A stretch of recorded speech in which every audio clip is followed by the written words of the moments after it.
welcome to tonight's Arcade Hangout, episode number 18. I am Orange Whip, the master of this disaster. Oh, that's a good name. I just came up with that. We're old Great enough to Apollo smoke Creed. and vote. Go to fucking... We're a group of guys and ladies who's not quite here yet, who like to talk about arcade games, arcade collecting, restoring, all that kind of fun stuff. Make sure you tune in every week, every Tuesday. There is a podcast coming up. It's not completely finished yet, but there are a few episodes up there. It is actually at arcaderoadtrip.com, just because that's what I had. So be on the lookout for that. And tonight's question is, what do you or would you like to run on your machine if you could? Tokens, quarters, credit buttons, or as many free play mods as you possibly can get into your games. And so we'll go around the room, get everybody to introduce themselves first, and then they can answer tonight's question, and then we'll do some little freestyle and chat afterwards. So let's go to the Buffalo Twinsies there.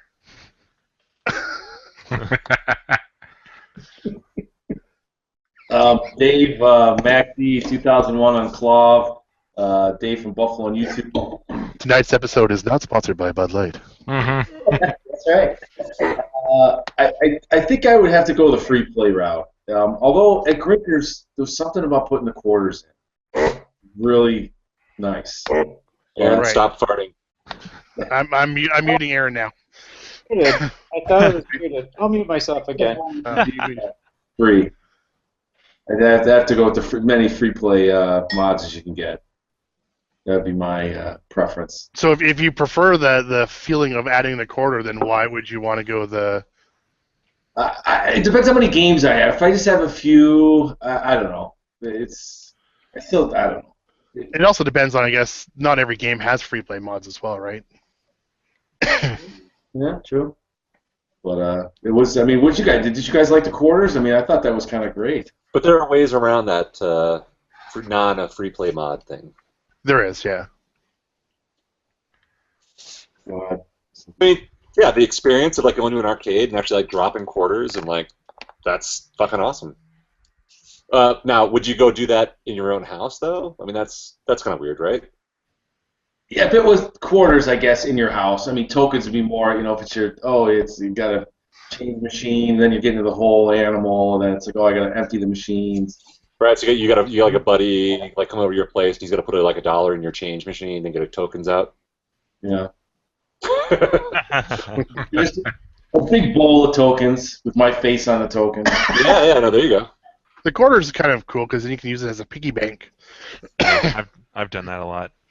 Yeah, so big secret here, like so my red Donkey Kong, which was originally my blue Donkey Kong started this, my red Donkey Kong, that's my piggy bank. It has every time I get a quarter from change, I almost never use cash, but like every time I have a quarter in the house, like I'll not quite rifle through like my wife's purse and shit like that looking for quarters, but like if I find a quarter on the table and it's like boom, snatch it up and throw it in Donkey Kong. I have no idea how many quarters are there now. A fuckload, I'm sure. Nice.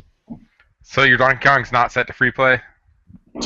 No, well, I'll save that for when it's my. Okay, there we go. All right. All right, Buffalo Twins, would you like to pass her along? Or would you like to both answer? Yeah, I think I'd go with quarters. And I'll tell you why. When I was 16 years old, I worked at a marina called Smith Boys locally here. And there was a guy that owned this big boat. It was every bit of 40 feet, maybe a little longer. And the name on the back of the boat was Quarters. And I was tasked in the spring. I had to wax all the boats and clean everything up. So when that boat was in the water, I had cleaned it earlier, and I'd asked the guy, what he did. He said he owned an arcade. And he owned an arcade that I used to play at. It was a couple streets up, maybe about a mile away from my house, so I could ride my bike from it.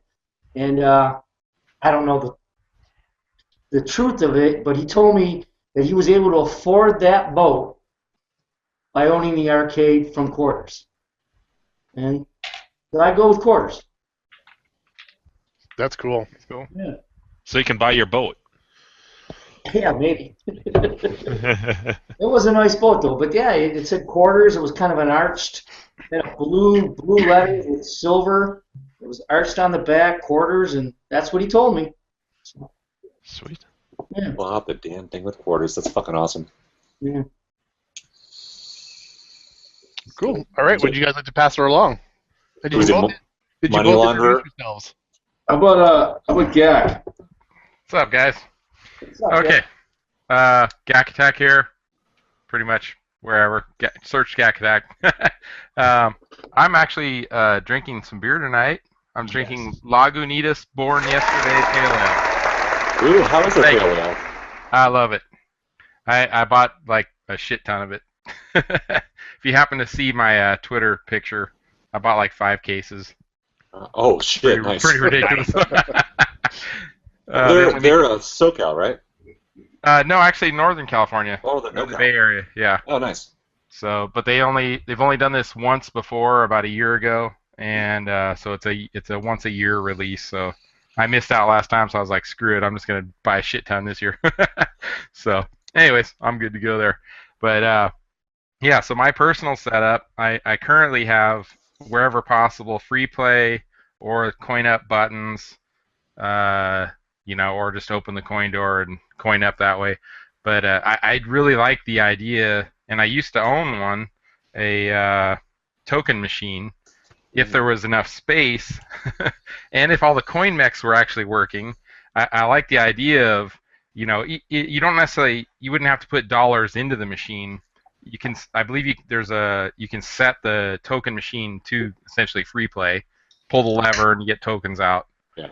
And I would do them, custom tokens for my own arcade, just the idea that would be fun, having friends over or whatever. That'd be cool too, because you could actually kind of like audit like the games that are being played. Yeah, that'd be cool too, for sure. So yeah, that's where I'd go if I had space, time, money, all that stuff. But yeah, my current situation is free play or coin up, whatever, however you can coin it up. So that's me. So let's see. Let's go, Mike. Man, oh man. Okay. Hey guys. I'm I think Gak introduced me. I'm Mike, Man oh man. I can really appreciate the dropping the quarter thing. I think going to Grinkers kind of really sets that in your mind. It's fun. I like doing it. But my arcade, I have 2 kids. They're 10 and 13. I really try to do this and involve them as much as I can. So I'm a free play guy or a credit workaround. I'm not a big fan of credit buttons, but I do have like I'm using the Easy Coin Up, and I would like to maybe use Matt's device at some point too. But I just try to make it easy. It's I notice even the games that I have a credit workaround don't tend to get played as much by the kids, or when neighborhood kids come over, or non-arcade people, because they kind of quite don't understand. So maybe that's an argument for using quarters or tokens, but I just want less work. How do you like those easy coin ups? Like, and where do you put them? Because so we should explain like what they are. Yeah, so it's called Easy Coin Up. It is a what's the best way to describe it? It's a Looks like a quarter. like a membrane type of, and it's got an adhesive back to it, and then he gives you a quarter sticker to put on it. Yep. And then the green band that you see there, you can get that painted as an option, and that's only a couple mils thick, maybe 2-3 paper inches thick. Yep. And then those 2 leads, so how I use mine, I've only used one of them. I had to put it on my Arkanoid cabinet because it doesn't have a free play option, and that's in a Tato Classic cab. So I set mine on right on the lip on the glass, so that way if I felt like I ever wanted to remove it, I felt like there wouldn't be any residue. Maybe I can pull up a picture while I'm talking. And then I just ran leads off that pigtail and used spade connectors and brought it into the credit off of one of the coin switches. So it's completely reversible. Wiring's all intact, and it kind of looks like a quarter sitting on the ledge there, like you would in an arcade. Right.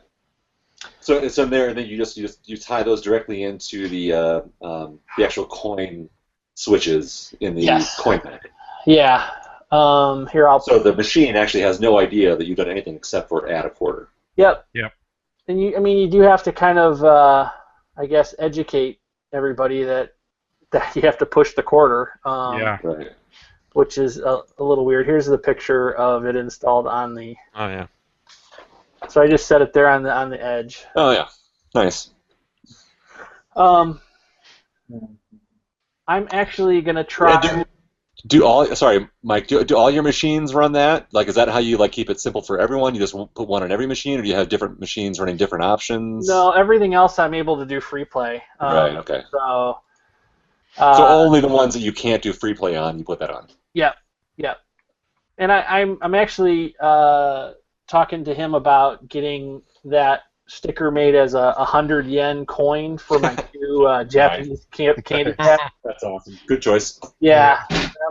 You confuse your guests even more, except for the nerds, but yeah. Yeah. Well, there's a little 10 pence for your Zaccaria cabinets. Yeah.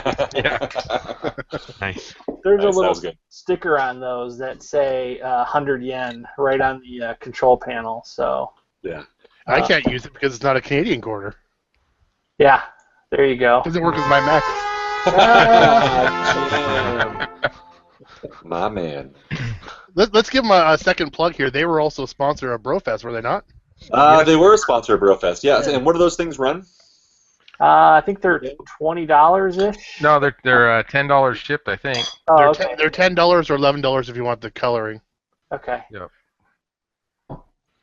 Yeah, they're a great product. They work well, and Which I know is not cheap if you got 30 or 40 games. Right. Yeah, they can add up.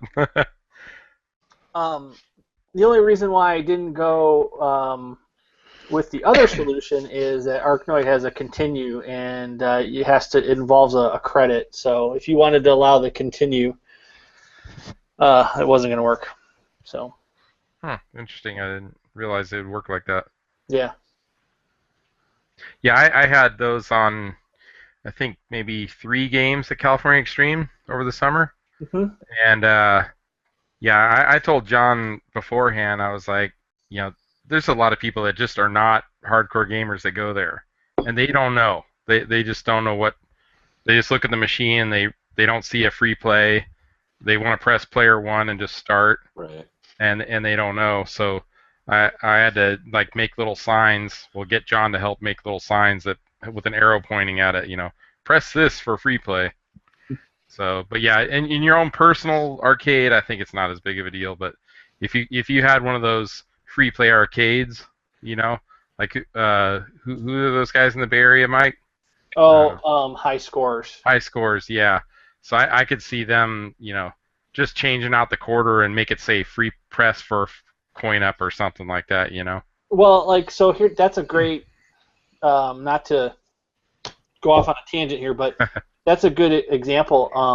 Having been at both those arcades and spent a lot of time at High Scores and at Grinkers, when I'm at High Scores for a couple hours, you see people walk away from games all the time because they're on free play. They'll fart with it first. Even I'm, bad at doing that. Yeah. And that obviously you just don't do that at Grinkers. You drop a quarter in, you stay to finish it. That's right. So, but yeah, I think my decisions are being based off my kids, and the fact that I have a lot of neighborhood kids coming over and their friends, and So I'm trying to make it as easy as possible, and as little as work for me. Yep. So I got to pass it off. I'll pass it to Andrew. Oh. So Andrew, 34K on Clav. YouTube is youtube.com/thebitbar. The question is, free play or quarters or tokens? You know, I gotta go with like what Gak said. If I had the space, I would love to have the experience of tokens in here, because I think like doing tokens or quarters, or I think tokens probably more than quarters, because like having quarters is just a little bit weird having that much money laying around. But for having like tokens, I mean, especially if you could do like something cool for tokens, I would totally do that. Actually, all my CoinMex, I gotta say, they do actually work, because it's one of the things when I put the machines together, I always try and make sure my CoinMex work as well. So that they could all be taking quarters, but my strategy right now is free play on everything. Not everything works on free play right now. The Red Tent actually doesn't have a free play option, and certain games, certain JAMA games I throw into the Big Blue don't have free play options. Rastan being a notable example. I cannot believe Rastan did not have free play. You know, in '87, why the fuck doesn't Exactly. that game have free play? Yeah. Teenage Weird. Mutant Turtles doesn't have it either, and that's '89. Weird. You know what's funny is I'm into a lot of the shooters, and those are all late '90s games. I have 3 or 4 that just don't have free play options. Right. Yeah. Huh. So my solution to that is that, and I haven't shot a video on it. Well, I haven't installed them, but I haven't shot a video on it either. But I have Adam's one-up devices, which I believe are 25 a piece. He was also a BroFest sponsor. Yep. His things are kind of cool because rather than having the quarter, like Mike was talking about, having the quarter thing where you press that, where it's a button, right? You're pressing a button to get the coin up. The way that Adams work is a little bit more slick because it almost emulates a free play mode. So if you sit down in a machine, you basically wire this little PCB in. I can actually go grab it because I'm sure I have a couple of his if you want to see them. But I just looking it up. yeah, cool. So you wire this little PCB in to the 1-player and 2-player start button. So there it is. Real simple little PCB. And the little headers on the right-hand side, at least right for me, you wire those into your 1-player and 2-player. And what it does is that when you press, let's say, 1-player, it sends the PCB a credit up signal, and then after a very brief delay, it sends a player 1 start signal. Same thing with player 2. You hit player 2, it sends credit to the PCB, so it gets 2 credits, and then it sends a player 2 start. So in effect, you get free play on any machine. Pretty much. I don't know if there's any machines out there that don't work that way. Maybe there are. But any basic modern or contemporary and classic arcade games should work that way. That have the 1 and 2-quarter kind of start thing. So his thing, I'm actually going to wire that into the Red Tent eventually because I think that's an awesome update to how that works. But for any games that don't support that, that'll be how they work. So someone comes up, they slap the 1-player button, it'll drop in a quarter for them and start a game at 1 player. That's That's awesome. cool. Adam was also a sponsor of BroFest, was he not? He was, yeah. So I'm sorry, I think I mentioned that, but yeah, he definitely was. And Let's give him plugs when we can. yeah. Now his I mean, because it's a PCB solution rather than basically the fancy button solution with the 2 little pigtails to make that happen, I think it's a bit more expensive for him to produce those. So like I said, I think they're 25 a piece. They're 20. 20 a piece. Okay, so 20 a piece for them. But the fact that there's actually logic involved, like it doesn't just like press a button. Basically, it's not just flipping a little toggle. Are the dip switches so you can do like 25 cents, 50? Like what's? I think the dip switches, and I could be wrong, but I think the dip switches affect the delay because certain certain amount of delay between the credit drop and the actual 1-player start. Yeah, I think because Nintendo games have a very need a quick. Yeah. They need a little brief delay before Yeah. it actually hits it. So rather than being like a millisecond or whatever between, it actually adds a little bit of lag there. But for a user, like if you're just like a person who wants to sit down and hit a game, you press one button and then boom, you're playing. Yep. I think it's pretty clean. slick. For sure, yeah. So like I said, a bit more expensive, but it's a fucking awesome device. And the poor man hacker way to do it is you could wire your the coin switch to like your player 2 button. And your player 2 button is your coin up. I've done that. Yeah. Yeah. Because in most cases, you're not playing more than single player anyways on a lot of games. So. Right. Cool. Uh-oh, chatting. Would you like to pass along, Andrew? I'm sorry, Jim, you're up. Clicking. Sorry. Let's see. Jimbo Dini on Clav.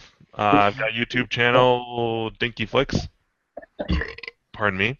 I think ultimately, if and I might actually do this, is I would love to go the token route.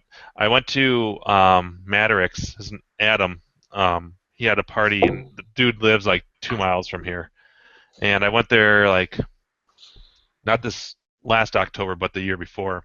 And he does the token thing, and he just sets out jars of tokens on his bar. And I actually ended up walking home with a couple tokens, but by accident. But I thought that was pretty cool because it's, for me, yeah, you get the sense of dropping a coin into each game, which is cool, like we were talking about. But I think at the same time, it just simplifies everything because there's one conventional way for every game to run. And I haven't, just in my small collection of games, everything's a little bit different. And some games don't have a good free play, some don't have one at all.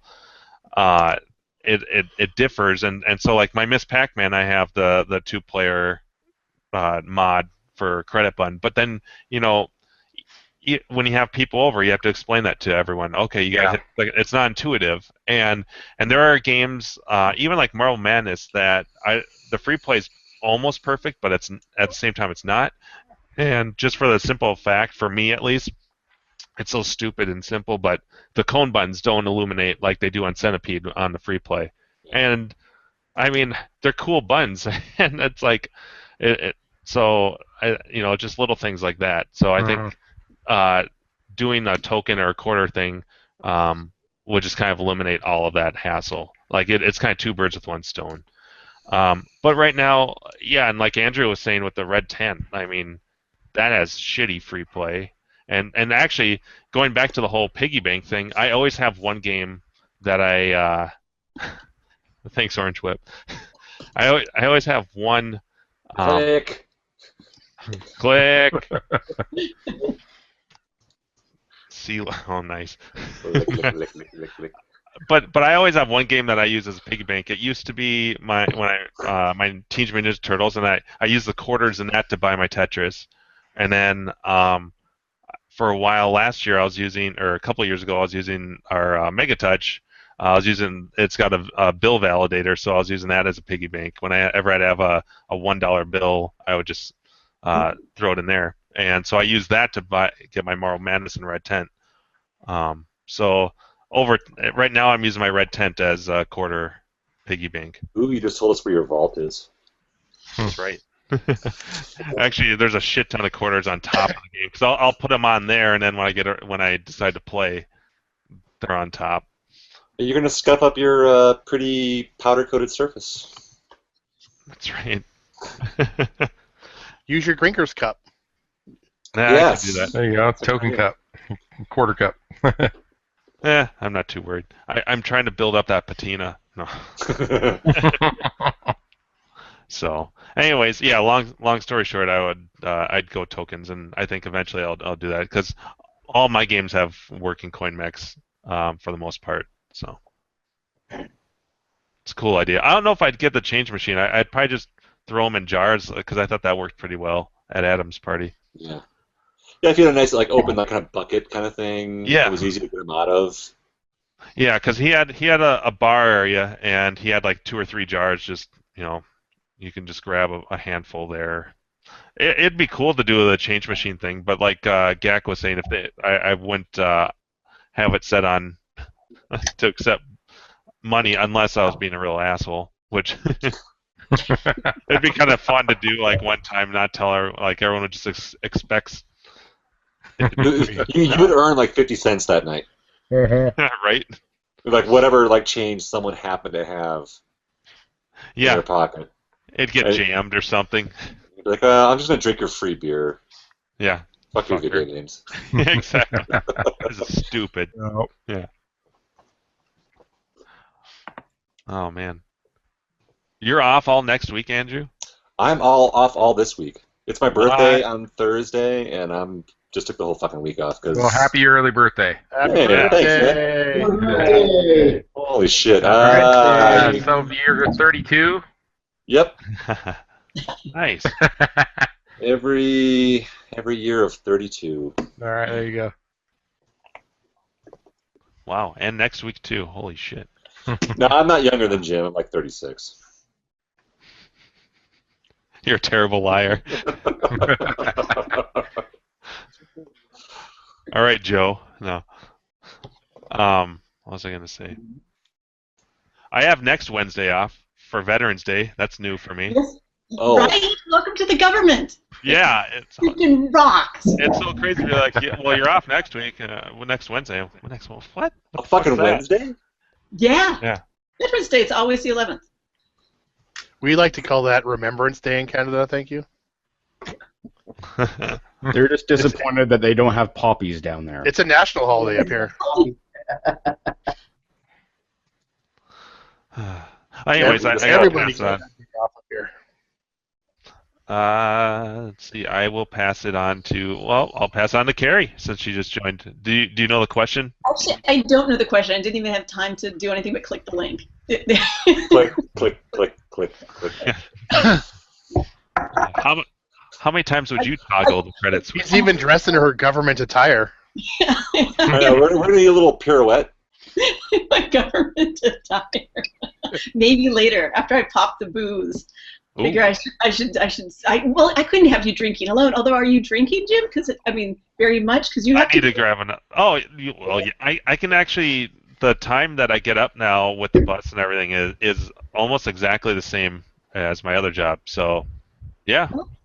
Oh, nice. And you don't mind showing up a little bit hungover your third day of work? No, because I'm taking the Metro Transit. Like I don't even have to drive. It's great. Plus, Sober if up you've on been the ride drinking, It gives me plenty of time to reflect. if you've been drinking, you just claim it was the bus that smelled. That's right. Right. Like this dude sitting next to me is just rank. Oh crap, that's me. Wait, did I talk about the trick for hangovers? No. No.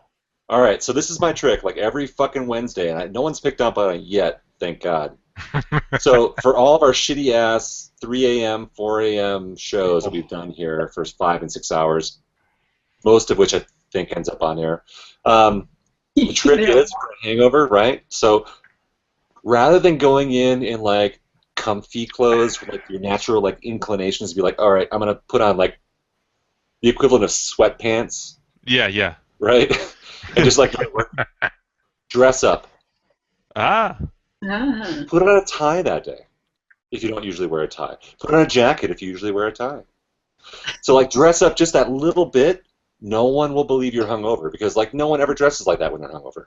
Ah, good So point. you're feeling like fucking dog shit and like you're walking around with this sort of like around your fucking head, but you go in looking just a bit nicer than usual, and they're like, "Oh, do you have a job interview? What's going on?" You're like, "No, just feeling like dressing up a little bit today."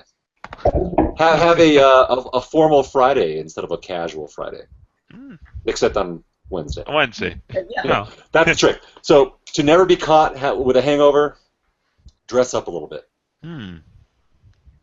Good tip. Duly That's a noted. pro tip. Pro That is tip. a pro tip. There you go. Should we call thank this you the all arcade for joining us hangover? tonight. Yeah. Yeah. We're on every Tuesday. Hangover exactly. hangout.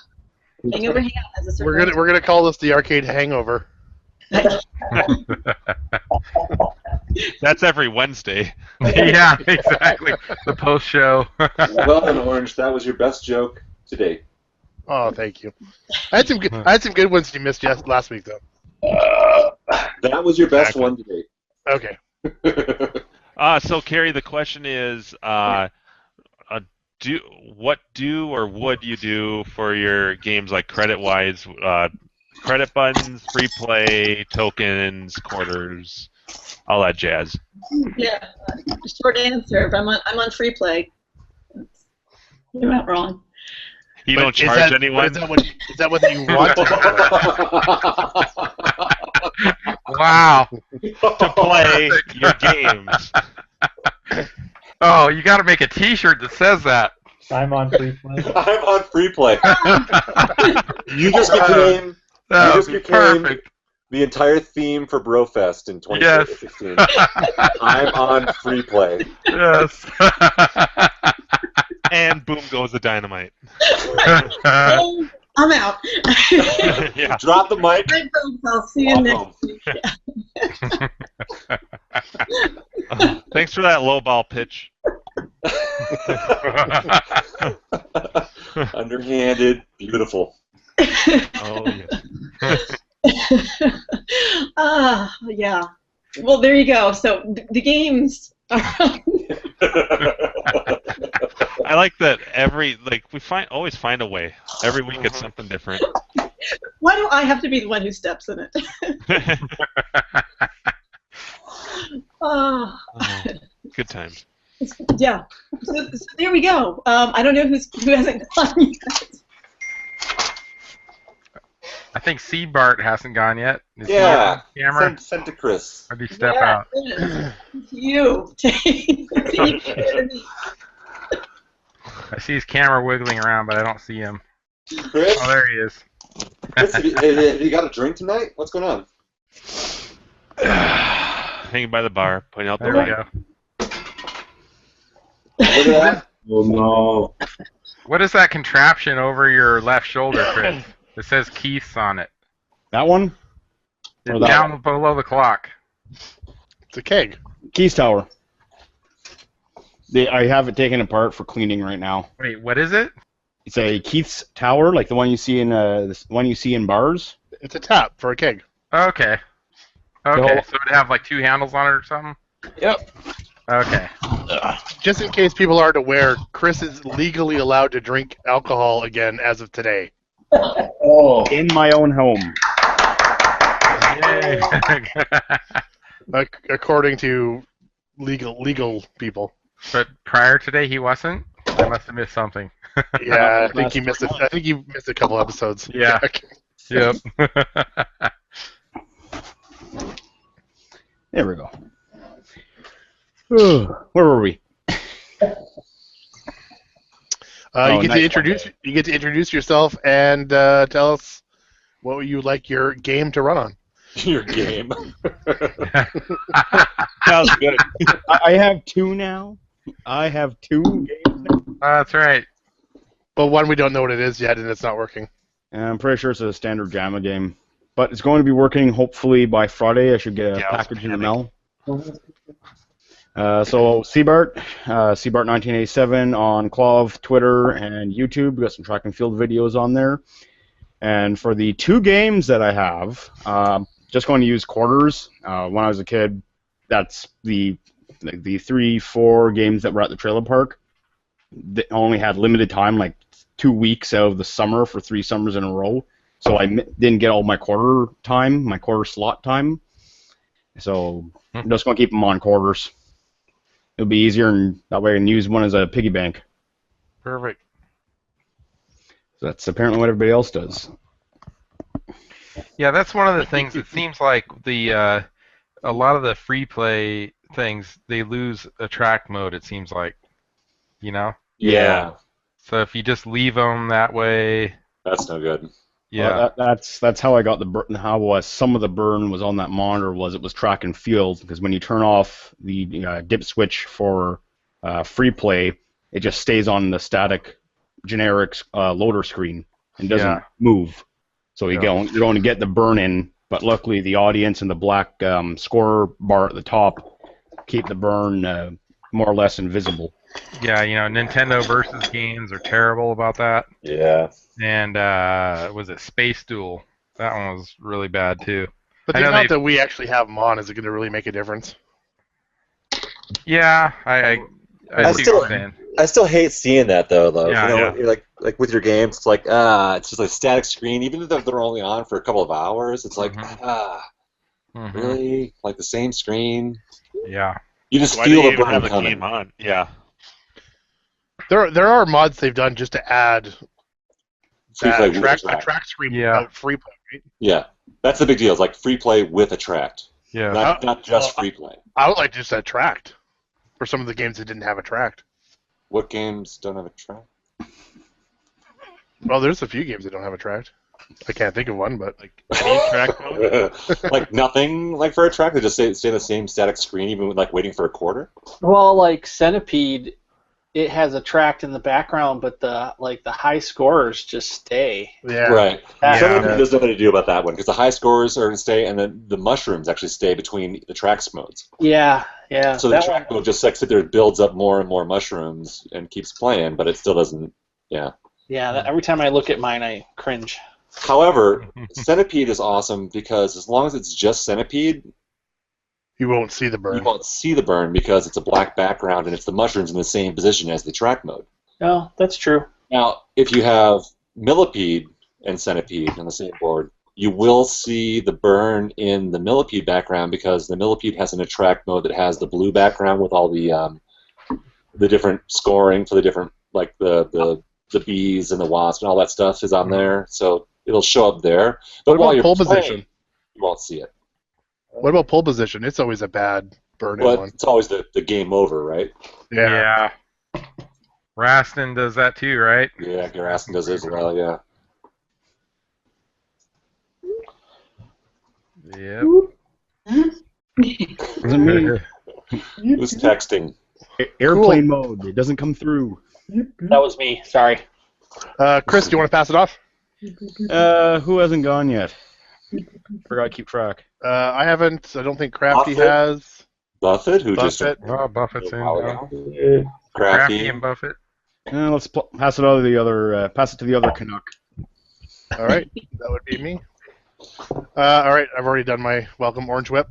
I would love to have a token machine and tokens. The problem with me where I am is that half my games are from the United States and half my games are from Canada, and we have different sized quarters. And so I don't want to go and buy a whole bunch of coin mechs for 50 of my arcade machines. So I wanted to do quarters, and I was like, well, I can buy tokens, but then I still have to do the same thing. I'd have to go get a bunch of coin mechs so they all match the same size tokens and all that kind of shit. And so then forever, I kind of didn't want to do free play. I love the idea of throwing something in the machine.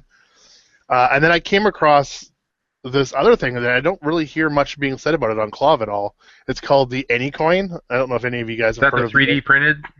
Yeah. And yeah, I was just going to mention that. So that's hilarious. See, you were just going to mention that because I was going to mention it too. That's a great fucking option. I'm going to go with this thing. So here it is. That's is that Arcade? What's his name? Arcade Plastics. Yeah, that's awesome. The really cool thing about this, however, is it's cheaper to begin with, but if you buy more than 20, they get down to $3 a piece. Yeah. So to put 40 or 50 in your machines is actually relatively cheap comparative to the other ones. And those just bolt in like in replacement for the coin mechs. Yeah, and it takes everything. Like I can actually you can put dimes and pennies in it and nickels in it. So basically you can just give a handful of change out to people, and it doesn't mean your kid can have a penny and throw it into the machine. Sure, you could use washers. Yeah, well, and in Canada, I'm hoping that I could actually put in loonies and toonies, which is our $1 and $2 coins in it. Because when you start saving our $1 coins and $2 coins, you literally can have a pocket with like $30 in it because you've got 15 coins in your pocket. And then you go to the strip club, right? And lick it and stick it.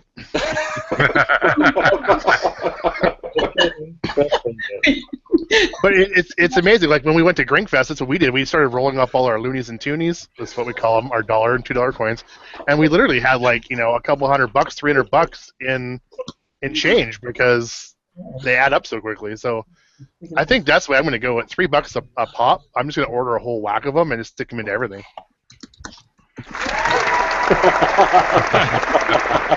There seems to be a bit of delay. And you can choose the colors: red, white, blue, dark blue, light blue, orange, yellow, pink, rose red, brown, and black. Do they have periwinkle? No periwinkle. Boo. And it's been tested blue. It's been tested on Atari, Like a Bally, tie. Midway, That's right. Gottlieb, Stern, Taito, Williams, Sega, and Taito. it's basically been tested on almost everything, except for it does not say Nintendo. It shouldn't matter. It shouldn't matter. No, I mean, really, I mean, Nintendo's take quarters or, like whatever, and they still have the same kind of, the switch that is the wire switch that takes the credits. Yeah. So it's cool. I mean, it's cheap. It takes pretty much any quarter or any machine, anything. It just works. No rewiring, no nothing. So once I found that, I didn't find that just not that long ago, like a month or two ago. That's what I'm going to do, I think. I'm just going to go with that.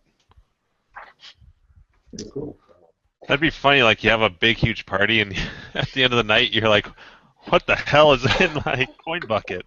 Well, then you just need one of those little change things that you can kind of wheel around, and it just splits all your money up. It's like trick-or-treating all over again. You're just like, what did I get tonight? Yeah. All right, you guys remember the guys that would walk around the arcade with the metal thing on their hip that had the quarter counters? Yeah. They just hit the lever and it drops 4 quarters in their hand. Man, there's a flashback. Yeah, the old counters. Yeah, you press the little button on it and it would just spit out the coin. Yeah. I just saw one of those at like a vintage antique store. You could buy it. But the guy just like walked around like he was king shit, Wouldn't you? Walking with your dollar, and he's like, "Yeah, kid, here you go, cha-ching, here you go." Yeah. He's Why like, didn't you just throw that thing in someone's face? he's like a 22-year-old dude. Like, Yeah. he's Donor, right? King Ding-a-ling right there. Yep. The kid moved my quarter. He's like, all right, here you go. Or you could do what Chris had like a half dozen shows ago, where you have the washer on a string or whatever the hell it was. Oh yeah, you know what? Quarter. As a quick throwback, like Arcade Outsiders never went back and did that whole thing. No. Actually, that's a good question too. Like, for all my games and all the shit that I've ever collected, and for the all the coin mechs I have, I've never had a cutter on any of my coin mechs. Have you guys? I haven't really looked at mine in detail, but I want to say it was like in the 82, 83, somewhere in there that they pretty much all coin mechs had them at that point. Well, it was like pre-1980 they didn't have them, but Wait, it was a cutter. Yeah, I remember talking about this. What did it? It cut like the string. So if you had like a string to like drilled through your quarter, yep. It would like cut that, so it would fall back into the coin bucket. Sure. So you couldn't pull it back out and get credits. But I don't know of any of my games that have cutters on them. I wonder if they were more expensive to buy, and the ops didn't want to buy them. Yeah, probably.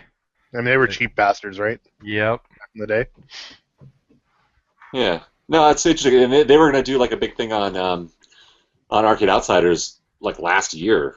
Yeah, it was a while ago. About where they're going to like see if they could hack the coin mechs, all the different coin mechs you can get, and like see if they could actually like figure out all the straw tricks on the Nintendo games and stuff like that to actually get like fake credits. But I don't think they ever did that. No, they didn't. No. Well, the show's not over yet. Oh, not yeah. Didn't mean to spoil an upcoming episode.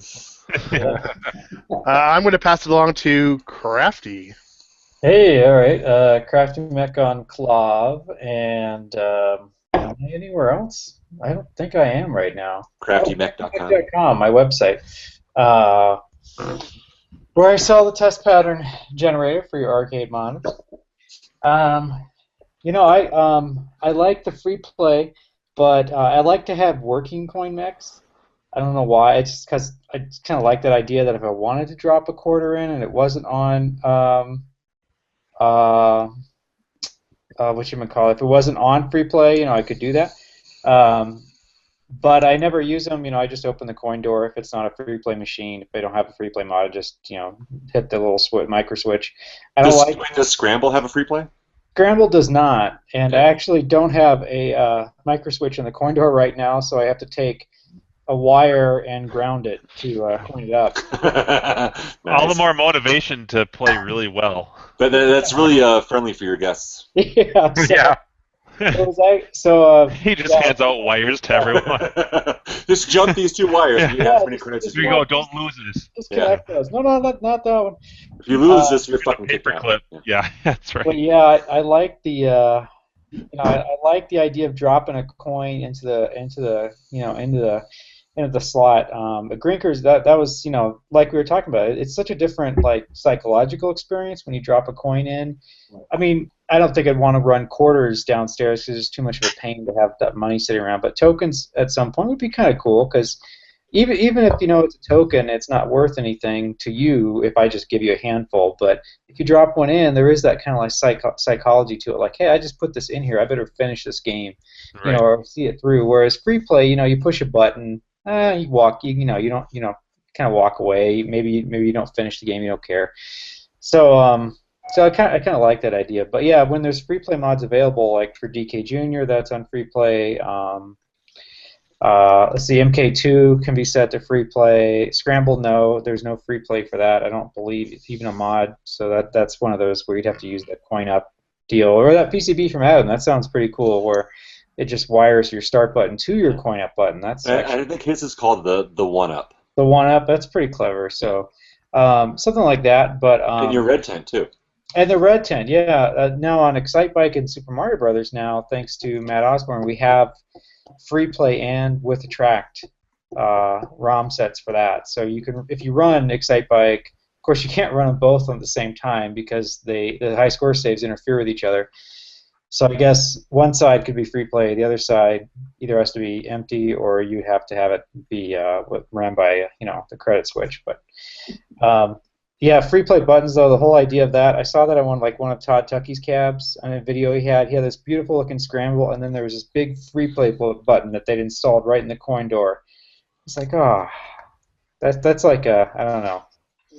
Sometimes they do that when there's lock bars in it. They just drill the hole out a little bit further and put a free play button in. Oh, okay. Yeah, I don't think he does it on purpose. I think he kind of. I think there was already a hole there, but yeah, drilling a hole through a perfectly good front of the that always. Yeah, I think he just enlarges the holes that are already there. Just already to do there. it. Well, okay, that's a little bit different. It's not as bad then. What else? So yeah, so that's I'm drinking Dr. Pepper because kind of on the wagon for a little bit, trying to stay slim or get slim, or one of the two. Well, then drink beer and get off the Dr. Pepper. Oh, it's bad, but yeah. So yeah. There was something else I had a thought on that, and now I've lost it. So. Were you reading the chat? Is that the problem? Yeah, I read something about me being in a database. I wasn't sure what that was about. And then there's talk of random throbbing, actually. Pulsing and throbbing, yes. Yeah, so much pulsing and throbbing, says Carrie. In enlarging holes. And there's hole enlarging. That's right. Stretching of holes and enlarging holes. Kind of like elastic pants. Aaron, you sound like a pervert. Really? Guy out this show, yeah. So I'll pass it on to. So who hasn't gone yet? I think Seabart. Mr. Did he go? Yeah, I think Mr. Buffett. Buffett, yeah. Is Buffett If he's even there. Buffett, are you with us? Paging Buffett. If you can hear Buffett. our voice. Dr. You have a phone call. Lasagna number let us 2. know At the of your front voice. desk. Paging Mr. Herman. Herman. That's the best. High five. Right there. Oh, there he is. He makes every mistake possible too. He looks at the camera, just is lip reading the other guy's lines. That's so clever. Mr. Buffett. What? I said it Buffett. 5 times. Mr. What? Buffett. Damn it! You have a phone call at the front desk.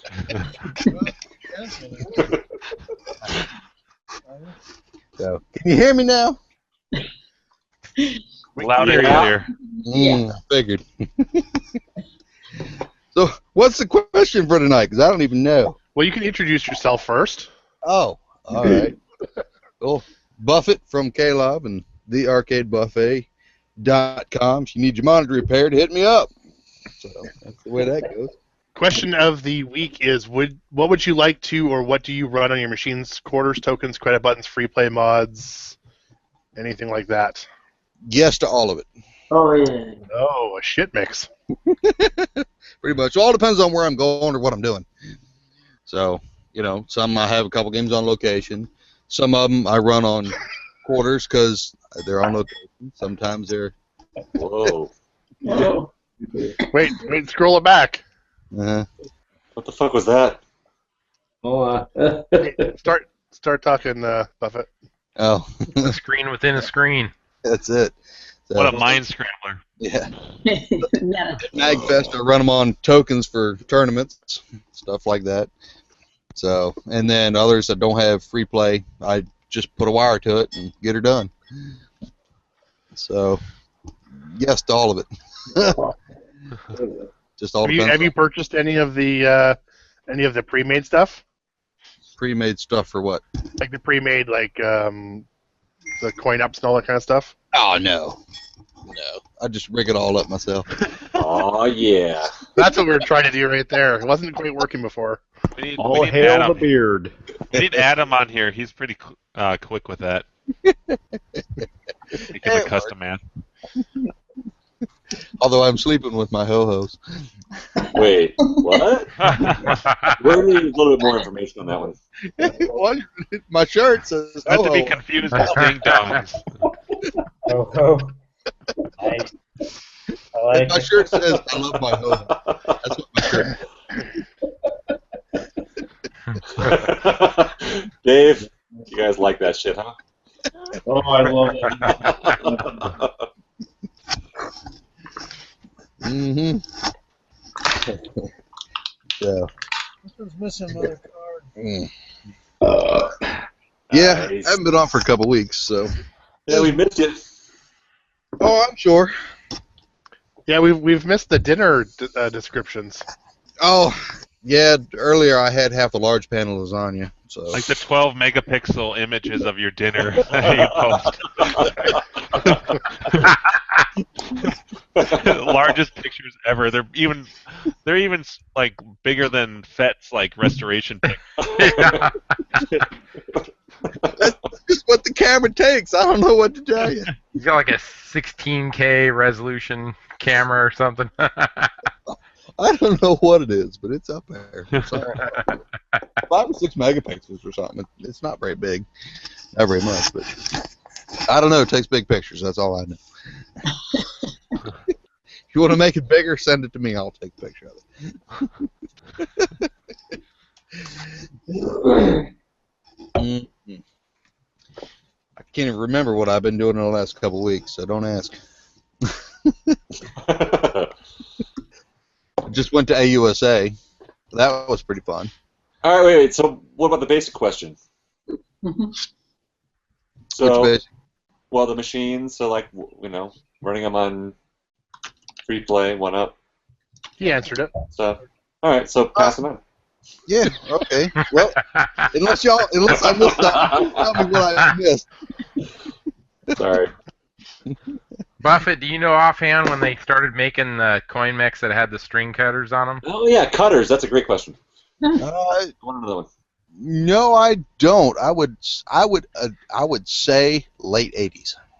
Really, that late? Okay. I would bet was when they. I've been trying to Google search it while you guys are talking, and I can't find definitive answers. Yeah, I would guess during the continue games, like the JAMA games. But like which coin mechs actually have them though? Because I've got a shitload of coin mechs. I got a giant box of them sitting over there. That I always test them to before I put a new game in the garage. It's like none of them have cutters that I can see, or how can you tell? But there's probably a lot more games made in the 80s than there was the 90s, right? So maybe all your stuff's 80s. Right. But it's the mechs though, because the mechs are pretty universal. Well, I'm not right, talking. But it depends when they were made, though. I just posted a link here in our chat. It talks about installing the coin cutter, but I don't see any dates on this. Well, let's show this to people so they know what the hell we're talking about, anyways. Oh, yeah. So String cutter kit. It's a string cutter kit, a pack of 10. So you actually. Oh, you Is have this to new? add it to it. Wait, this is for tampons. It's like, Yeah. You do not want to cut those strings. Yeah. Bad like news. So this is new. This is so you can add it to your machines now. Is that right? Maybe that's what it is. I mean, I was just kind of doing some Google searching, and that's what I came Well, across. definitely I'm looks like, like a company that's still in business. Well, have any of y'all ever seen them on the plastic MOX coin mechs? Because I never. Come on, where they got to Mr. Robot. You missed our Halloween episode. That was last week, Bo. No. yeah. But no, the plastic MOX coin mechs. I've never seen any of those. Right. I've only seen them possibly on the metal ones, which is what that is. so it's an add-on though. Like, so that's weird. So like, I feel like I want to pull some CoinMax apart to like see if they have cutters on them because I've never seen like a specific thing. I was afraid there's like a little like a razor blade. Yeah, that's what it looks like. It must be spring-loaded or something too. Well, I was looking at some coin mechs the other day before AUSA, and a couple of mine have that hole where that screw would go. Yeah. It looks like it was taken off fresh. So, and there were some rub marks there. So maybe the operators had it on there in the past, but they took them out of the coin mechs before they passed them on to the consumer. Because a couple of mine have that hole that looks like it had a screw just recently taken out, but I've had the game for a long time, so I don't know. I wonder if they were more of a pain in the ass than they were worth. Maybe could have caused more jams. Yeah. You never know.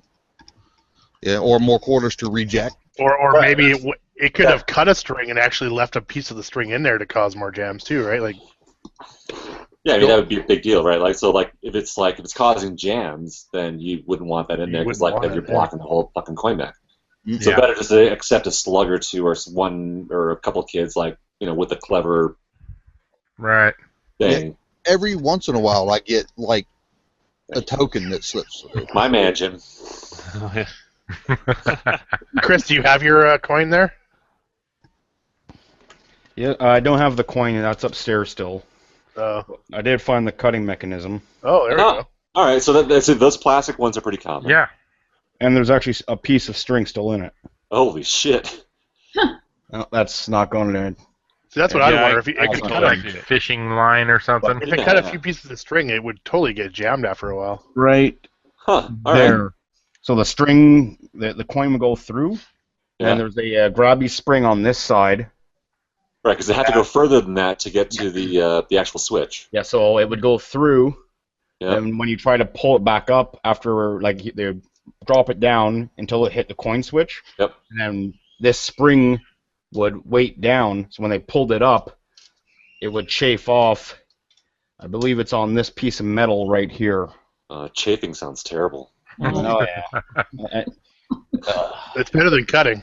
Yeah, I've seen that spring on a lot of coin mechs that I've had over the years. Yeah, there's a spring that does the reject action.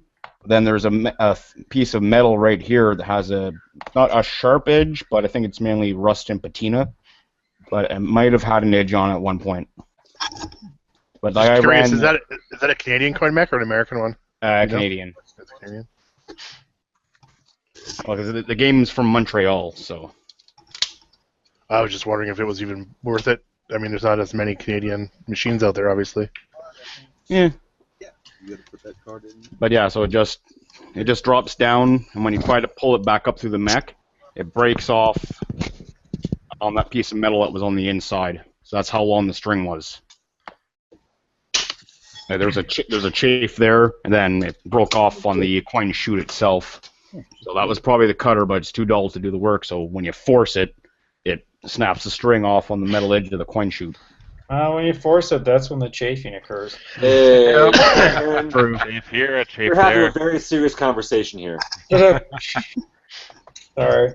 Yeah, I never knew anybody to do that, drilling the quarters out. I had heard stories about the slugs, or maybe even spending hours pounding out nickels to make them size of quarters. Oh, we're back. But Well, the weight has a lot to do with it. So is that what it is? Okay.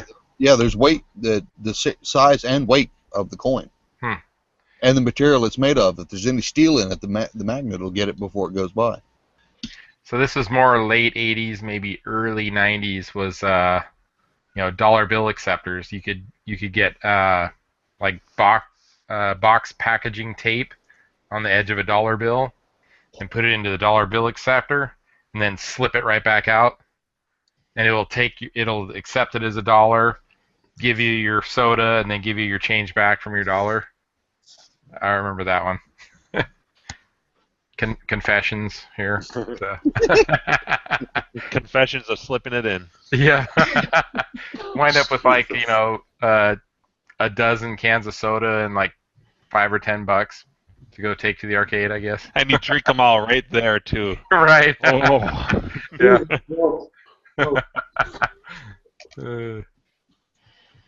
Oh no. Oh jeez. What? Uh-oh. I better check this. Oh my god. Get it? Perfect. Why did I click that? What is that? Did he just take off his free play shirt? Andrew. Yeah, that's the front of the shirt says free to play. I'm free to play. The back says that.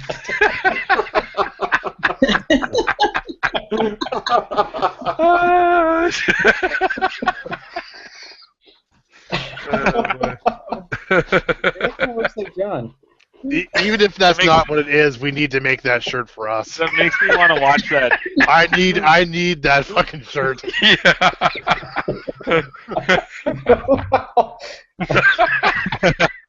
Where could you wear it though? You're like standing in At home, who gives a shit? I need to have that shirt. The guy behind you is like, prepare your what? No, dude, the whole idea is to have it like this big on your shirt, so someone has to come up and like look at it. Put the arcade hangout on it, and we'll wear it to Brofest and to Grinkfest. There you go. It's almost like a tiny little logo next to the phrase. Yeah. Andrew, you got some logos to design. Yeah, then. I'm working on it right now. That makes me want to watch. What's it? E.T. Where the dude's like, "Where's the alien from? Uranus? Get it? Your anus." He doesn't get it. Get it? Your anus? He just like. Yeah, that's gotta be on YouTube. It took I'm sorry, I can't share that with the YouTube guys. Yeah. You think Some this show things might aren't be meant to be YouTube? Yes. Well, that one's actually not that bad. Well, that was totally clean. Yeah, the subject of the sentence is not in the picture. Should we share it? Hey, Yeah. sure. I'm sure it is. It's I'm your sure it is. channel, Orange Whip. It's all of ours. There we go. That's what we're laughing about. That's what's going on the back of our shirt. It's not the worst thing we've shared. Down low, too. Down low on the shirt, please. And did we agree? Not at the top. We want it down low. Did we agree that the front would say "I'm on free play"? Yes. I'm on free play. Prepare your anus. In Can we the put the "We Die" somewhere on there too? Just the guy. Oh, no. We need a click. yeah. On the arm sleeve or something, just say click. Boy. Bunch of inside jokes that no one understands. Ooh. Well, I'm glad we made it to the the freestyle What? section before They we started took talking out- about all this. Are you serious? They took out that scene? No way. Hey, Jimbo, I watched your movie last week, by the way. Movie. I fucking can't remember now. 60 seconds. Nightmare on Elm Street with the Dream Warrior scene? No, one with the kids and they make the UFO. Oh, Explorers. The Explorers. Oh, yes. Yeah. I actually I got a copy and I watched it. I had seen that before. Okay. And the ending is like totally fucked up. It gets weird, but I fucking love I still like it though. Like it's hilarious because it's not what you expect. It's funny that it's not as big of a movie as like other ones from back in the day because it seems like it hits on all the levels, right?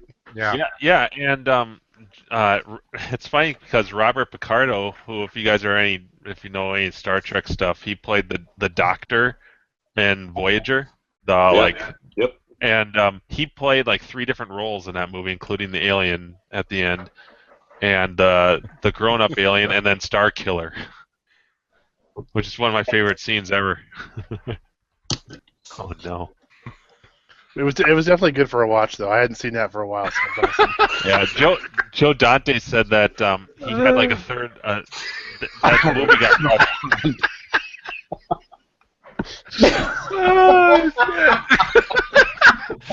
Is that the kid grown up? Oh my god. He had an eating disorder and jumped his head. Look at the first one too, Jim. The dragons. Oh my god.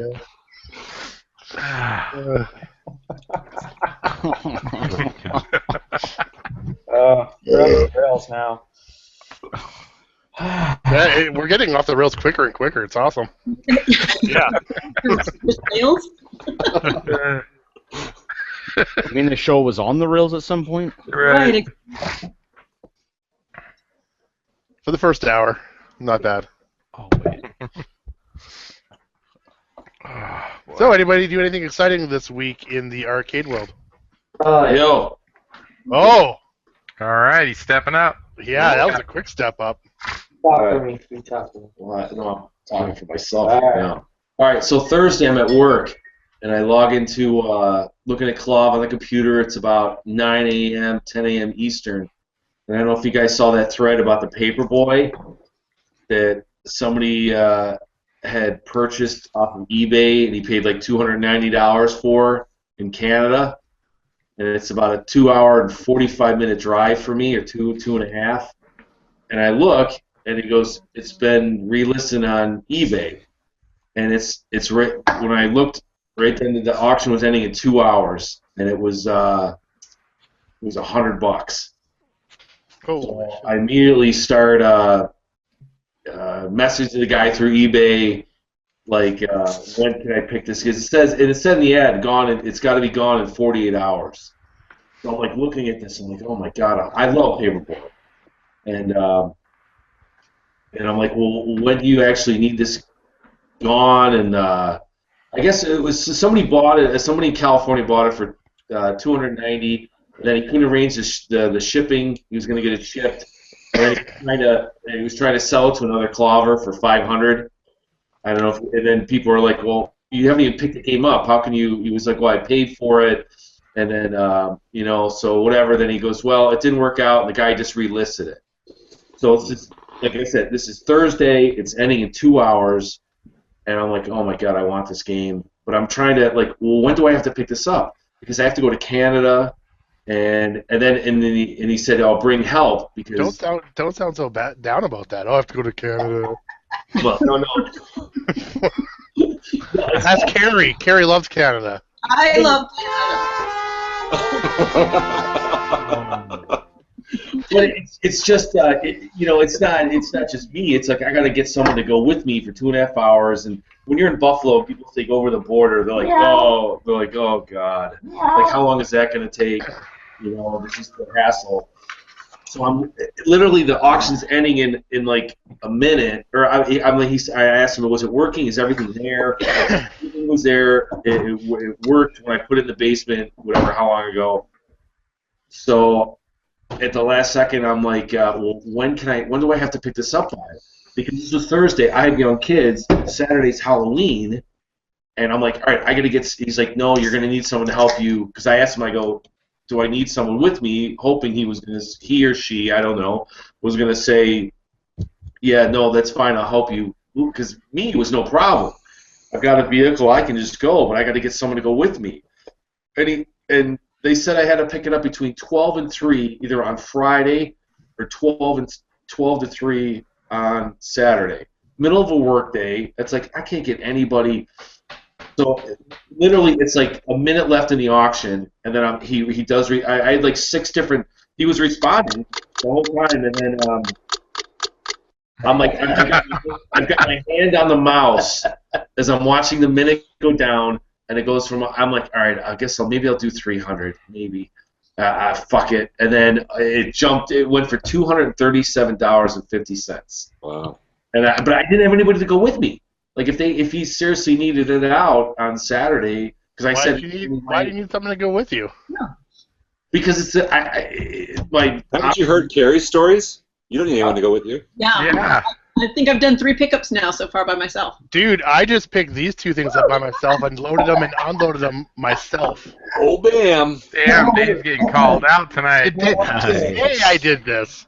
It's in a basement. No, that's the problem. It was in a basement. I had to get it out by myself. That it wasn't just a game. It was like that it was in a basement, so I needed someone to help me get it out of the basement. Do you have a hand truck?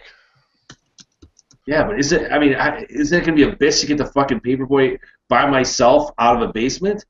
Yeah, it's an Atari cab, so it's gonna fucking suck. Yeah, that's what I was saying. I'm like, what am I gonna? I'm gonna fucking drive 2 hours and I can't get to here. For that price, I would have gone to a neighbor and given him $100 to fucking help you. You say that now. Why wasn't I fucking talking to you then?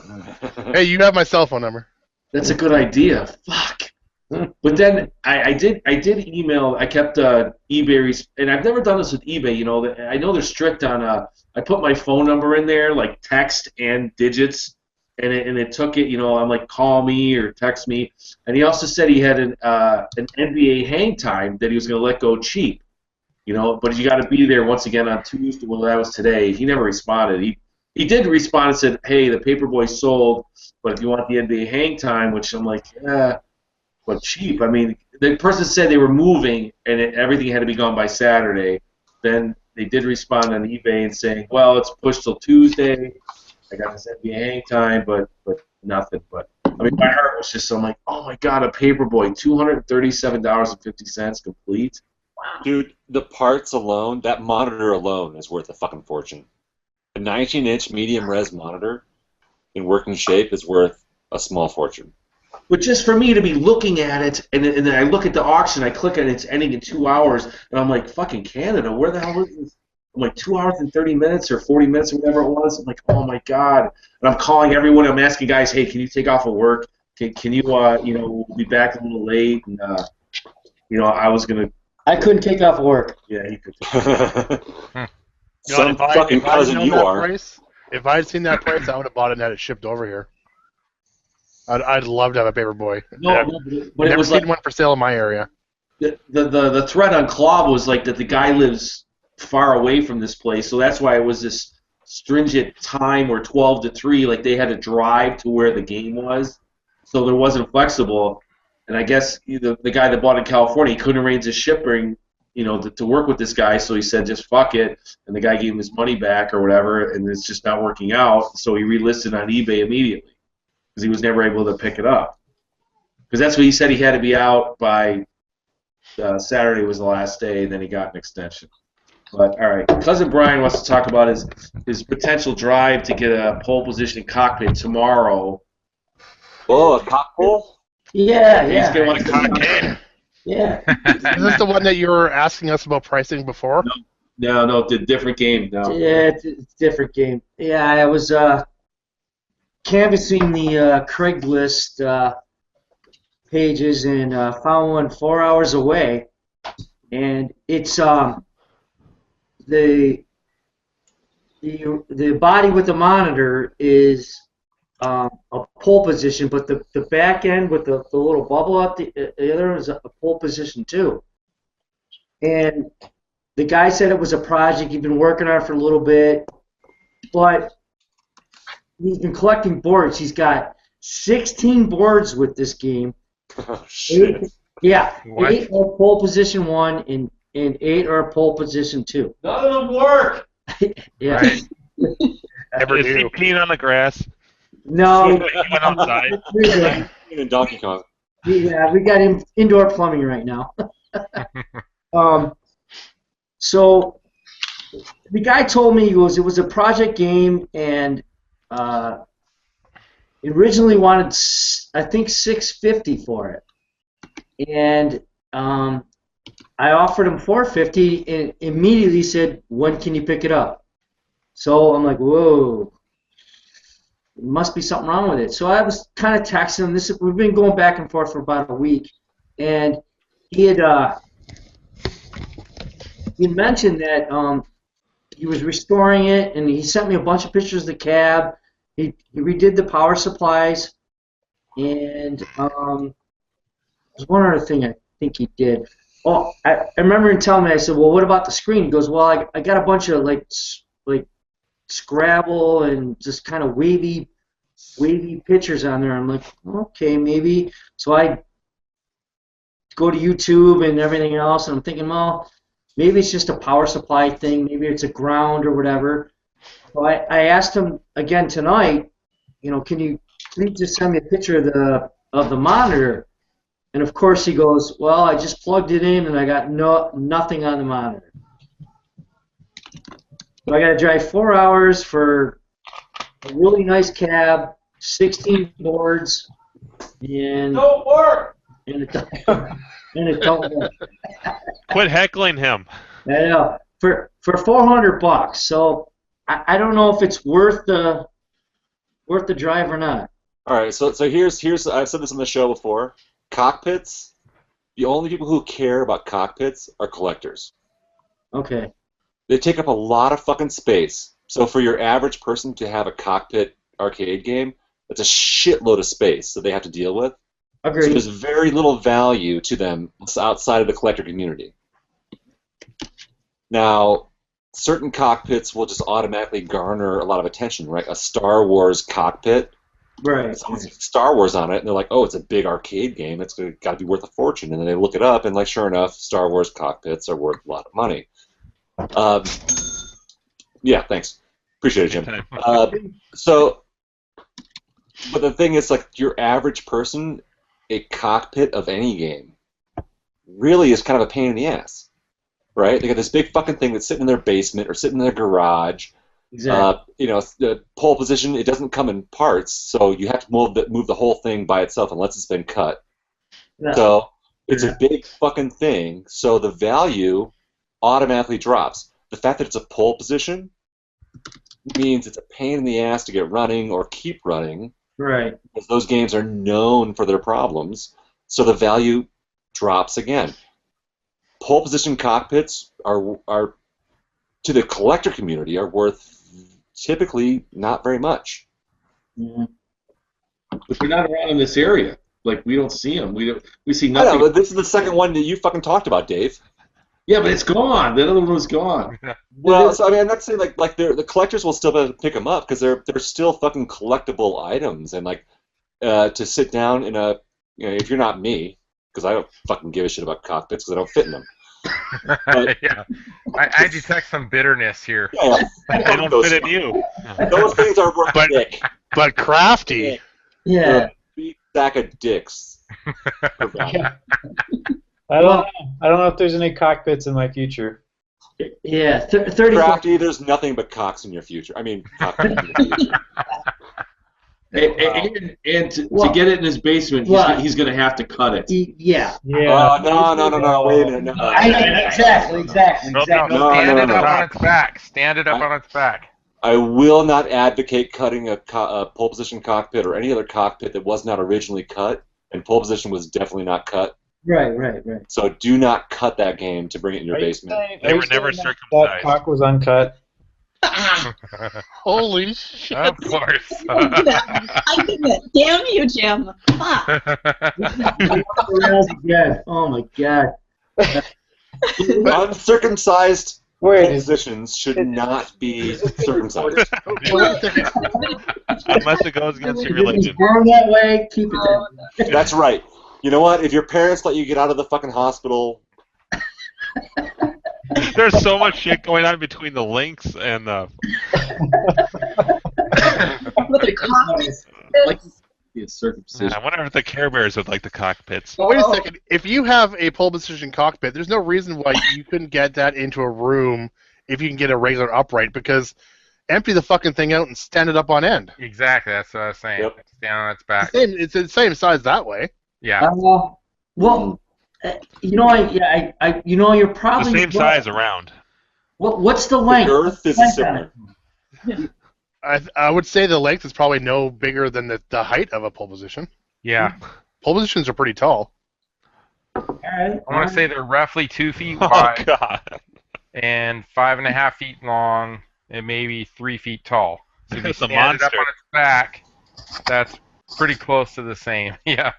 It's about as deep as a Mortal Kombat style cab. Paint can, style. more like. When it's upright. Yeah, when you stand up. It's going to be pretty damn close to an upright pole position. Yeah. I mean, it'd be nice that you'd pull the monitor and shit out of it just so the weight's Yeah. not there. Yeah. So would it be like comparable to a centipede or an asteroids? Yeah. Definitely. Yeah. Asteroids pretty close. Asteroids weight-wise.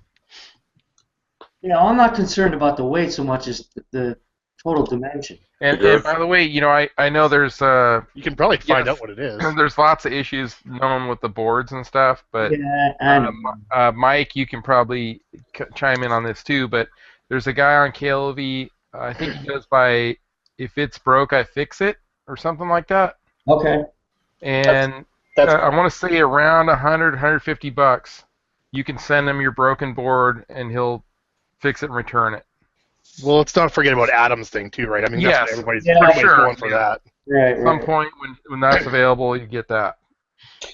But in the meantime, the other guy, for $150 or less, you can get your board working. All right, what am I looking Shit's getting out of for? hand. I just clicked on Chris's link. No. This happened. I'm saying.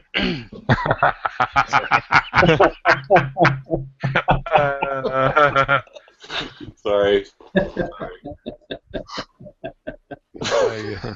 Go ahead and add that to favorites. So basically, I'm going to drive 4 hours. It's not 4. Yeah, it is. It's fucking 3. Shut up. And go right up to the garage. Well, the first thing I'd say is, are you sure the cabinet's in decent shape? Like, so Yeah, if I get, it looks By good. far the most important part. It's 65 inches in length is what I'm seeing here. yeah, so so that's 5.5 feet. 5.5 feet. Oh, okay, yeah. All right, that'll work. Why So didn't we- standing upright, that's about the height of a normal cabinet tall. Yeah. All right. Yeah. I'd actually say it's probably even shorter. Okay. Stumpy. Yeah, could be. You were thinking going down like this and like Your this. Colorado Symphony performs the sounds of the season this December. What was that? Oh, a symphony. Like ghouls. Aaron, you gotta turn off NPR, dude. That's no good. Oh shit! Sorry. I was checking election results in the news and it brought up some ad. Yeah, mute yourself. Sucker. Yeah. Yeah, I don't know. Who's I'm playing about potatoes? 60-70% going tomorrow. So if he already said 450, right? Yeah, well, it went from initially 600 that was listed, and I just, hey, how about 450? And he's like, when can you pick it up? And then I started talking to him, and he's, I guess he's on Claw, but I didn't get his name, his screen name, or whatever. And then he was going back and forth. Well, it does this, it doesn't that, and I was a project game, and then when I asked him to give me a picture of the screen because he described the screen. He goes, okay, yeah, no problem. And then 2 days pass, and then all of a sudden I get I plugged it in tonight, and shit, I'm pissed. It doesn't. I got nothing. But he goes, I got tube glow.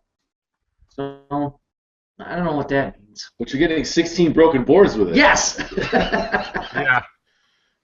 16. He's throwing in 16 boards with that. Yeah, eight pull 1 and 8 pull 2 with a pull 1 in it. So you can easily send those boards to that guy that repairs them. Oh my fucking god! Probably like if you 2 or sent 3 all for 16 of those boards to him, I'm sure he'd give you one for free. Yeah. Yeah, for sure. I was gonna say even 2 or 3 of them, he'd probably give you You're free. probably right.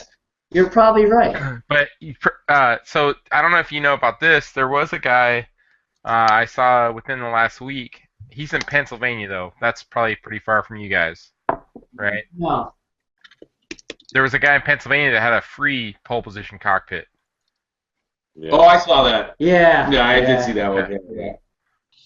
I sent the link to Old Time Toys because I knew he was in Pennsylvania, and he thanked me for the link, but he said it was like a 6-hour drive or something. Oh, wow. But if it was within a couple hours, he'd get it. Yes, we always love the free cock poles. Free pole cock, yeah, cock Yep. pole. Yeah. Free the full cock? So 34 with 16 boards, is it worth the drive? What do you think? I would fucking get that, dude. I mean, Yeah. I would just do it. If you have Agreed. space for it, which you do, as long as you don't fucking cut it.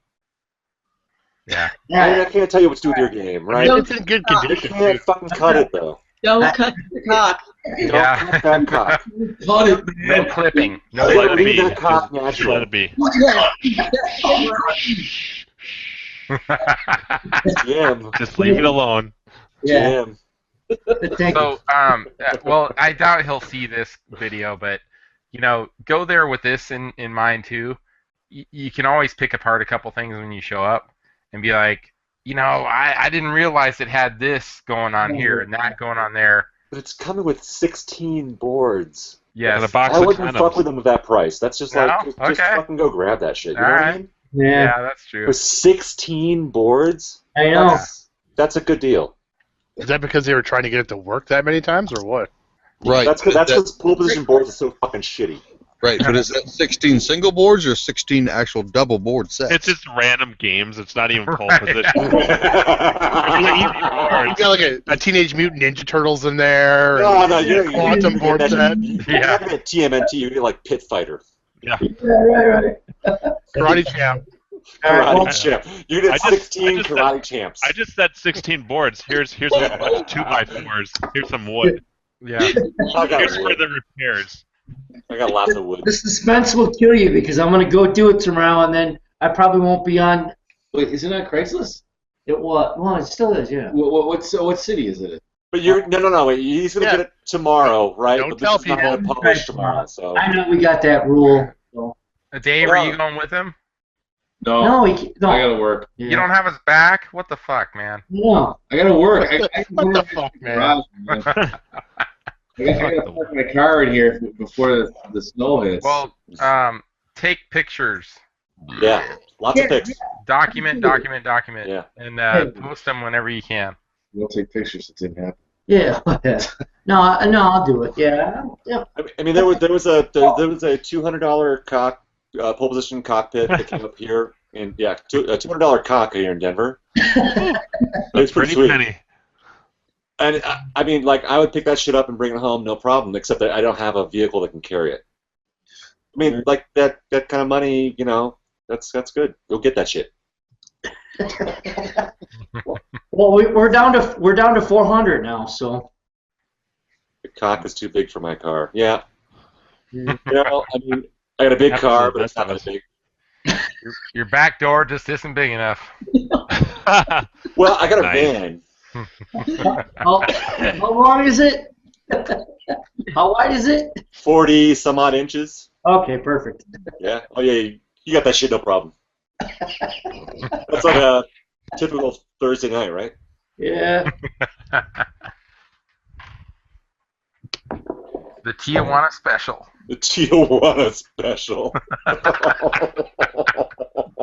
All right. I won't come. So we'll talk about the pole position. So that was the pickup I did today again. There you go. There. Nice. Those are not mine. I picked them up How for. many poles were picked up this week? I know. Okay, so Yeah, I got one. You Carrie got got one. well, you know what's funny is the week of Grinkfest, the guy I'm picking this one up and delivering, I'm putting it into my storage. That's why I went and got it for him. We picked up 4 pole positions that day. Wow. You know what? You buy them by the gross. That's just the way. Yeah, with that pole 4, positions. this one, and I already had one, so we've actually got 6 pole positions now. That's a lot of poles. Yeah. Is that stuff close to you? Yeah, they're all really close. Oh, okay. Yeah, This one was like 20 minutes away, and then I drove it to my storage that I've got now. Jesus Christ, Aaron, what the fuck is that? So those two games, I don't know if he wants me to say, but those two games, I think they were posted for $150. Bad. $150 for the two games. The Hangout's working. $1,000 for 55 gallons of lube. Oh wait, Crafty Mech. that was the wrong link. That's actually for some type of pump. This is the one I was thinking about. 55 gallons of lube. That's clearing your anus. So Yeah.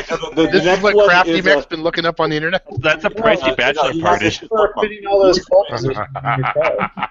Now he's got $1,200 for a 55-gallon drum with a pump. Ooh, and just what does that pump do? Oh, I well, like you know, chili, little imagination. nacho cheese. Think a fire hose.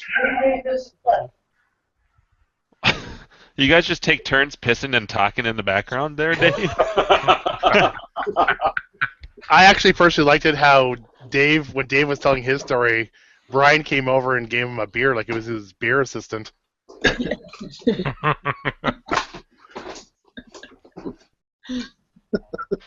Oh, man. Well, I gotta break into the 8-pack. Dun, dun, dun. We fix it. Hey, send that link to Whip. Yeah, send it to Whip.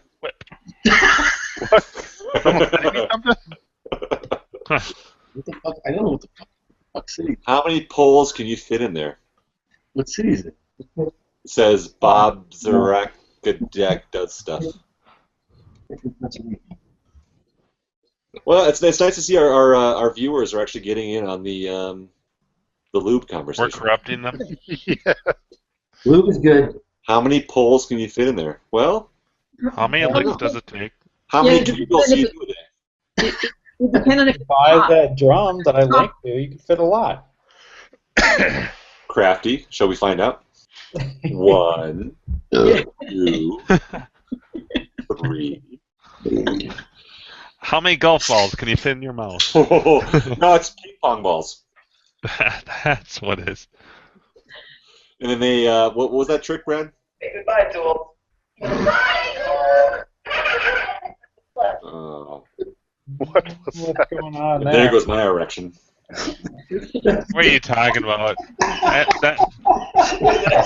takes 4 hours for that thing to go away, doesn't it?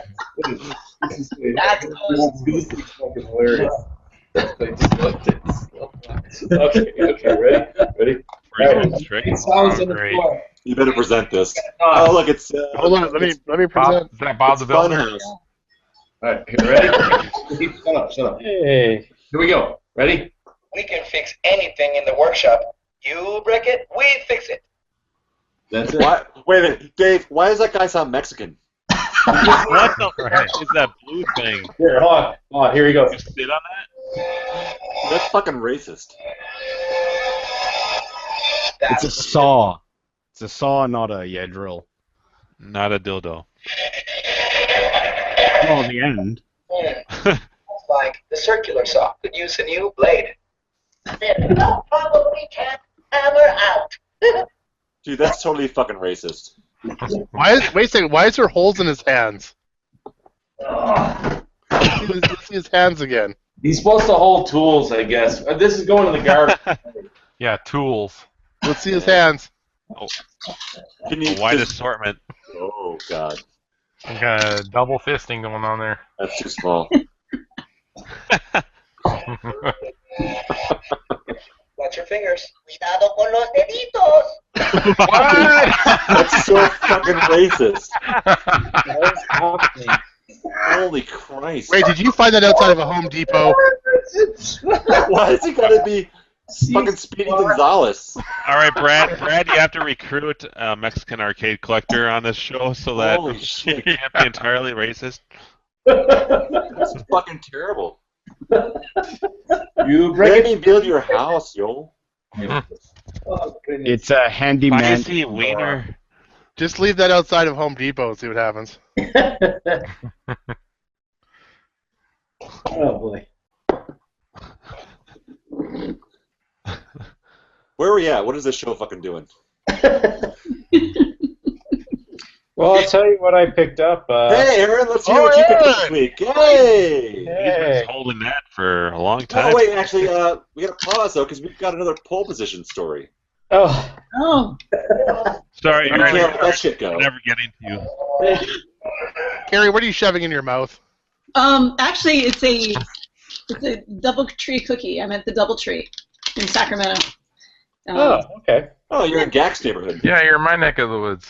Yeah, I am. Yep, over by Arden Fair Mall. Yes, I know exactly what you're talking about. Oh, you should have met up and then did the show together. That'd been awesome. That would have been. And then I could have been a pulsing picture. Right? That's part of the That would have just like blown our minds. Right? The day that Carrie pulses. On air. On air? Yes, live. Yeah, live and in person. So yeah, it's actually been a pretty. It's been a good game week. But yes, on Sunday I picked up actually it's pole position 2. Oh! Is it working? Wait, I think you pissed off Chris there. I think he wasn't allowed to drink alcohol anymore. It wasn't me. How many boards did you get with it, though? Did you get 12? Yeah. If you don't get at least 12 boards with it, it's no deal. Yeah. It was a bit cheaper, but no, it was actually a beautiful drive. It was 3 hours away, but it was through wine country. It was gorgeous. And yeah, I met a terrific guy who did a bunch of dog rescue stuff, and he was a collector of everything. And, I have a broken pole position with a bunch of rat feces and spider webs and things there in my garage. It's gonna be great. Yeah, but a pole position 2. Sweet. Which will be restored as. Hey, here's a question. One circuit multi. Actually, I have a question for you. Well, no, I mean, I'll probably do it as a pole position too. I really need to look at make certain with the boards and all. But I have a question for you guys. Actually, that spurred out of it. So, I know, right? I have a pole position. You ready? So my coin door. Nice opening. Actually, that's the issue about my coin door. How do I get it open? I got to pick the lock. You got no keys? I got no keys. Can you get into the back? Back door? Yeah, no, I can get in the back door. Use old dead puller and be done with it. If you can get in the back door, you can probably reach in there and give it a reach around. I did a little. Well, I try. So I reached through the back door, and I grabbed the little metal part of. Yeah, and I tried wiggling it, but there's no response. There's a nut. There's a nut that goes around it that holds it in. Just unscrew that nut, and the whole thing will fall out. Oh, excellent. Okay. Yeah. Sometimes it's a screw, or it could be a nut. It's like a flathead screw. It might be a screw, it might be a nut. Well, I'll look. Sometimes it's easier to just drill it out. I don't know. I'm thinking first I'll try. It's a little more aggressive, but yeah. Try cupping. The dent puller's a lot less messy. Yeah. I've bought a set of lock picks, both tubular ones for Nintendo cabinets, and the other ones, and I've actually learned to lock pick. It's actually really easy. Honestly, the lock picking sounds really fucking cool. Like if somebody would have told me years ago that, hey, Carrie, get into arcade collecting and restoration, and you can pick locks, I would have been like, fuck yeah. So I'm kind of excited about that. But I will do the reach around, screw nut, wiggle, and see what I can do to. Yeah, start with the gentle approach, is what you're saying. Yeah. I will. So that will work with the coin door. Or the coin mech door, but not the actual coin bucket door. Right, that's correct. Oh. Good point. So you won't get the coin bucket door without that. Yeah. Okay. That'll Now, give you. if it's dented or tweaked already, I mean, I've done this before. I don't know about the rest of you guys, but you get the flathead screwdriver and then the claw hammer and just pull it out. Yeah. I mean, the other option is just drilling it. Yeah. Got that one? Drill it, whip it out. I don't know. Take your pick. Buy a set of lock picks from Deal Extreme. They're cheap. You can pick them as well. Okay, I have to confess, I've never drilled anything out like that before. How do you drill it out? Well, basically, you just take a big drill with a good-sized bit. Yeah. Put it in the middle, and just run it through. Like a quarter inch or 3/8. A metal bit. So and then I assume at the end, then you end up replacing all that shit. I mean, eventually, you're destroying the lock. So at some point, basically, what you do is $4 or $5. Yeah. I mean, it's not something I need because I don't have a key for it. Exactly. Basically, what you do is you'd be going through the body of the lock until you get to the threads that are holding on the usually screw at the back, and you'll basically just knock those threads out that are holding the cam. Okay. Normally, you'd be turning with the lock. So once you knock those out, the cam falls off, and then the lock just falls apart. If you can get to the back side of it, which I can. If you can get to the back side of it and you can see the lock, physically see the lock, or even get to it, like touch it, chances are you can get a screwdriver, even like a little nubby screwdriver, like one of these guys. Mm-hmm. Okay. Right. Need one of those. Yeah. Jim, you can probably use a little shorty like this guy. I know you're not packing the shorty. I could use a shorty. I know. But you're not packing the shorty, so you can use a shorty every once in a while. I should probably we call those stubbies. Stubby, shorty, whatever you want to call it. So like that's the kind of thing you can get back in there, and it's basically just like you can use your fingers to twist it and knock it off. But if you can get to the back side of the lock, you can definitely pull it off without having to use the drill or lock picks, and it'll be a lot faster. Great. Lock picks. Once you start using them, you can get a lock undone in like literally 5 to 10 seconds. Doesn't take long to. Depends. Well, okay. Once you learn them, it does not take long to get. The experience. I will say that, like, yes, you can open up a lock very quickly if you know how to pick one. However, depending on how many tumblers are and all the rest of that stuff, it can actually be fairly complicated. 5 to 10 seconds is a little bit. Not the old arcade ones. The old arcade ones are damn simple. But if you can get to the back of it, you can open it up very, very simple. Just knock off. Basically, you just unscrew the cam from the back of it, and you can just pull the lock will just open right up. Yeah, it's happened to me so many times. Way by far. Yeah, the door is off, so that's no problem. And like I said, I reached in through and I kind of wiggled it a little bit to see if I could just flip it, but it didn't flip. Honestly, that big what is it? The not wing nut, but you know the big nut that holds the whole lock in. Yeah. That I've come across more like that are like almost rusted on there. They're like impossible to break loose. Than just taking apart's easy or drilling it, but I've come across so many old locks that big, like with buttons, that same nut that holds the button in place just like rusts in place and you can't break it free. Yeah, but that's actually getting the lock out of the door though. Like that wouldn't impede your ability to open up the door. You can still knock the cam off. Right. No, you're right. So just to get the door open, all you have to do is get rid of the cam. The cam is the part that's actually like the flat bit that's actually the lock part. Mm-hmm. And if you unscrew just usually it's just a Phillips head or a flathead screw in the back of it. Just pull that off, and once the cam's out, then the lock is free, and then you'll be able to open up the door. At that point, then you may have to use an impact or something like that, like Jim's saying, like to get the lock. Thank you very much, Jim. It's like William Shatner speaking with hand gestures.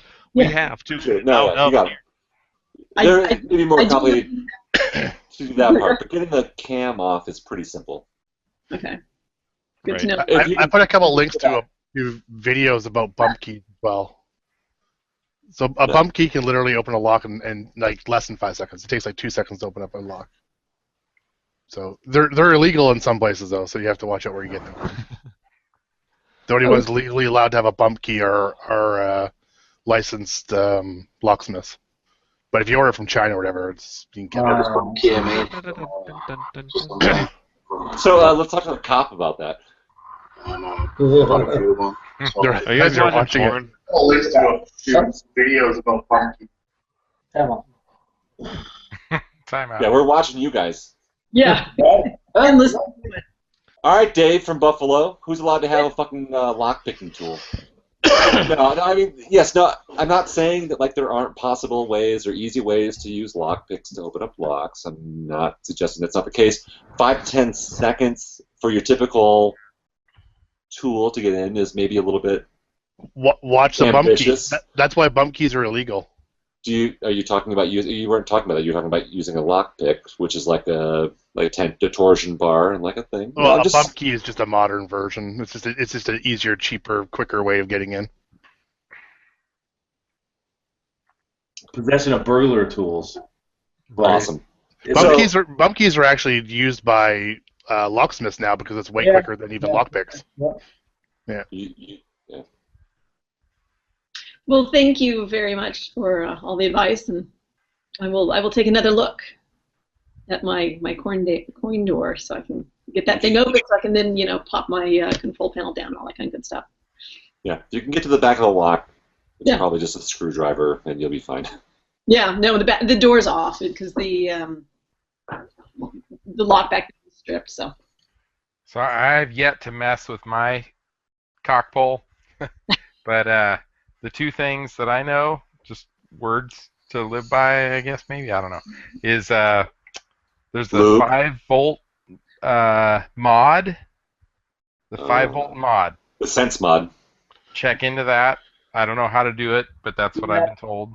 No, So real quick, the sense mod, right? Is that what you're talking about, Jack? No, that's different. Mike? It's just equalizing the power across all the test points. There's actually John has a good video if you I saw as it. a reference, and you basically take 5-volt from the edge connector and distribute it to all the 5-volt test points on the board. This got technical.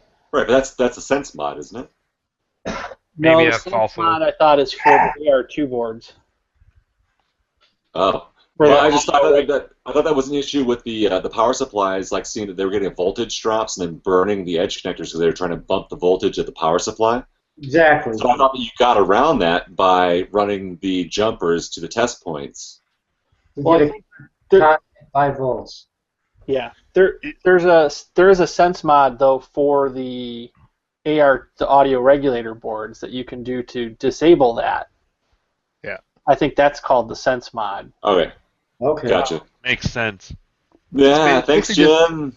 It's distributing all the power not onto the actual edge connector, but it's distributing it amongst the whole board. Essentially, all it's doing. Right, you just basically run it from the edge connector, well, like from the board, the edge connector to the test points, which then distributes the 5 volts to the board, or well, the voltage to the boards, depending on which part you're going from, whether that's ground or 5 volts or 12 volts. I assume that runs as well. Yes. Yeah. So a typical arcade PCB setup. So you're saying the sense mod is not that? That's actually done on the AR2, I which I Pole don't Position wanna- has 2 of. Yeah, I don't want to speak because I've never done that, but from what I understand, I think that's a modification to the AR2 boards. Right. Not, No, that's good info. Like I'm not disagreeing with you. I'm just saying that's good info because my understanding was that that's basically what the sense mod was. If the sense mod is something different to the actual AR2s, then that's good to know. It's something that you do just to the actual boards themselves. Yep. To disable.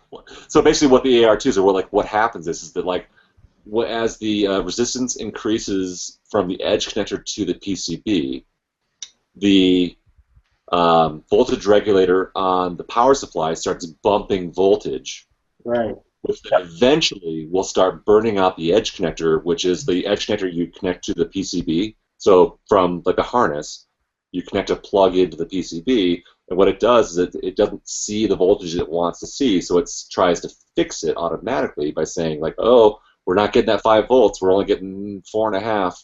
So it bumps it at the power supply by that half a voltage, and then what happens is that it starts burning at the edge connector because it's the problem is at the edge connector. Yeah, I think it's best to do both for a pole position, and it's the reason why it's pole position because pole position is so power hungry. That's why it needs the 2 AR2s as well, right? Yeah. Yes. Yeah. It's So I think that's what it is. I think you're kind of supposed to do both of them for a pole position. Yeah, like I don't own a pole position, so like I'm going on based on my memory and what I've read. So that's good info. Yeah, John does have a good video on how to do it. Yeah. Right. So, but the difference is like the jumper mod versus the sense mod, and that's 2 different things. Yeah. That's a good way of saying it. Yep. Good. All right. Sweet. So tech. So yeah, number 5 2. volt, and then if you can't fix the board, there's the one guy I know for sure who does it. I believe he goes by if it ain't broke, I fix it, or something like that. Is that right, Mike? If it ain't broke, I own it. Right? Is that it? Okay, something like that. Or Somebody posted if it's broke, I own it. That's If what it's broke, I own it. Yeah, that sounds right. Somebody posted in the YouTube chat of somebody else, Mike, somebody that does it on Claw that does it for $100. Okay. Mike RK. So Andy B says sense mod bypasses the feedback on the AR2 board. Different mod. Got it. Okay. And then Time Runner, who's our buddy from Greenfest. Yep. Hey, how you doing, dude? He used to be Yeah, it's Minnesota, pretty dude. much the nerdiest wedding ever. This has nothing to do with what you were talking about. Thanks for chiming in, buddy. Hey, here's a How question. about a picture of your DeLorean doing a donut? Wait, I actually went and took a picture for Time Runner. Hold on, give me a second to share it here. Time Runner. I mentioned this to you, I believe, at the mystery machine. at Grinkfest. There's a mystery machine from the first movie in a junkyard. Wow. So there's a phone number if you wanted to get a hold of them. I don't know if you can see that. If you can't see it, just let me know and I'll type it in. But yeah, there you go. I went by there and took a picture for him because it's still sitting there. So it was filmed in Canada? Yeah, all the Scooby-Doo movies were filmed in Vancouver. So what's why isn't there as much love for pole position 2? Like, is it a worse, like an inferior game, or? My understanding is the original pole position, the way the tracks go, is all the preferred method, the preferred tracks. That the tracks that are in pole position 2 are kind of meh. And only like the only ones people care about is like the Fuji, right? Yeah, it's like Paperboy and Easy Street, right? That's the only thing anybody plays. Yeah. Yeah, and I've never played pole position 2, but doesn't the Fuji track not play the same? I think I read something about that too. Yeah. I've played it, but 30 years ago. You have some video upgrades though on pole position 2. You see, don't you have some wheel motion that you see when the car is moving? I think there's some graphics upgrades that are a little nicer. I tried to pose this question to Adam when he was on Arcade Outsiders one time in the chat. On Rush the Rock arcade, there's a way you can actually do like a mirror image of your track. And so the steering controls are still correct, but the track itself is, a left turn instead of a right turn, etc. Where it seems like that maybe could be possible as a hack on pole position. For somebody who's totally going through all the levels and all that, like Adam is. This seems like that could be an interesting thing to try. You reverse the track, and then you also actually have to reverse the controls, I believe. The problem is that probably the text is backwards then, so that's something else to figure out. But could be some interesting new hack to do with pole position.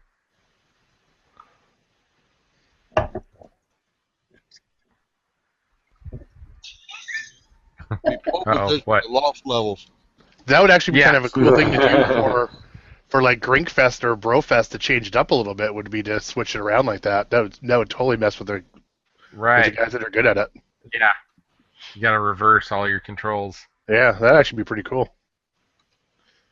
Give more people a fighting chance in it. Right. Oh, that would be a fucked up tournament. Like, all right, not Fuji. We're gonna do Yeah. one of the other fucking tracks. Like, yeah, fuck Fuji tournament. Just do something else. Like, I don't even remember what the harder tracks are. No one ever talks about them. Right. The highs, pull, reposition. Like it. Like that. So you guys were talking about your Paperboy thing there in Canada.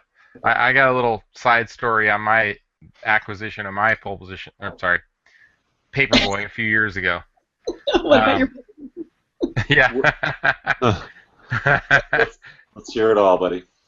So this is probably 3-4 years ago. Craigslist. The guy had a the hell's the game? What was it? Paperboy. Paperboy. Cockpole boy. Anyways, the guy was asking. And we got NC-17. Yep. He was asking $250 for it. Said it was working, and it was For a on Paperboy? Yeah.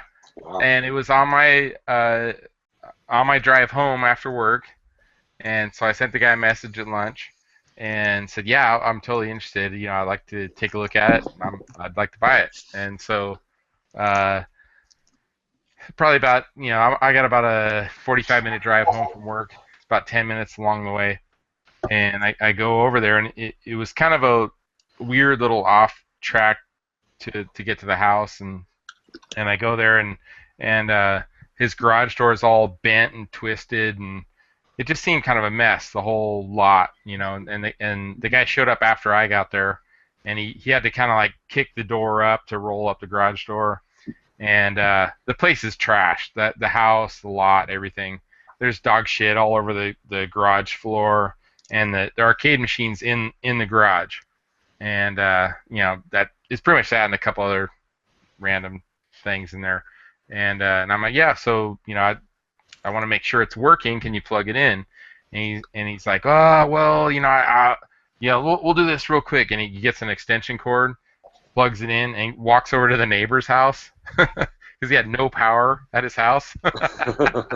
And so he plugs it in, and it's like jumbled mess on the screen, and he proceeds to tell me, he's like, yeah, I had this house, and you said this a few years ago when the housing market was really bad too, and he's like, yeah, my house got foreclosed on me, and this is just kind of one of the last couple things left of the house. I'm just trying to get rid of it. I can't take it with me.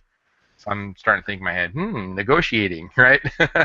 And so he actually had a full populated extra control panel, Holy the shit. handlebars and everything, sitting Wow. on leaned up against the side of the machine, and but it wasn't working, and I'm like, I don't know what this is going to take to get this working. You said it was working, and he's like, yeah, I know, so I just said, well, would you take 150? Oh shit. And so like immediately he's like, yeah, let's do it. Wait, what was the original price? $250. Oh, which it would be a deal by itself. Right? Yeah, exactly. But this is part of the Hey, fun, wait. right? What year is that? It's about 3 or 4 years ago. Okay. So Well, that makes it a little bit easier. 2011, 12, somewhere around there.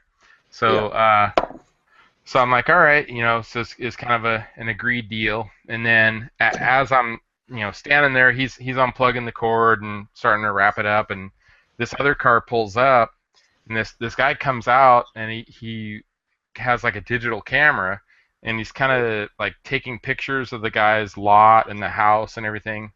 And by the way, the guy I'm buying the game from, he's probably about my age, or early 40s, arcade body type guy, heavy set, body. out of shape, and this guy that shows up to take the pictures, kind of a muscular, buffed African American gentleman, and he's taking pictures of the house and everything, and the guy I'm buying from the game from, he's like, what the fuck's this guy doing here?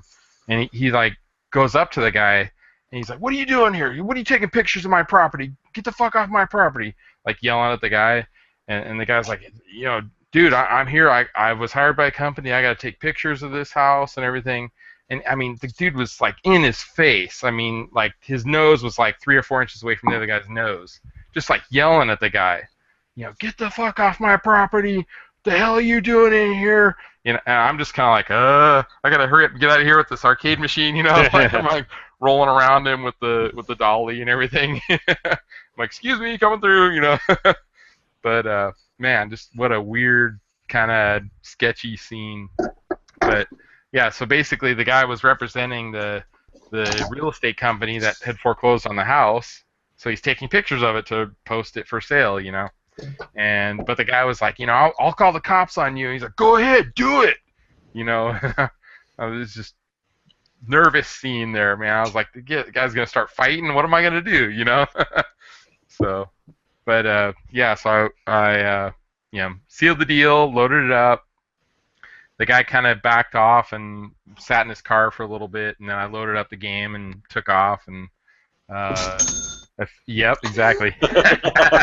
So, I get it home, and of course, jumbled mess and all that. And I'm even to this day still, rookie level repairs.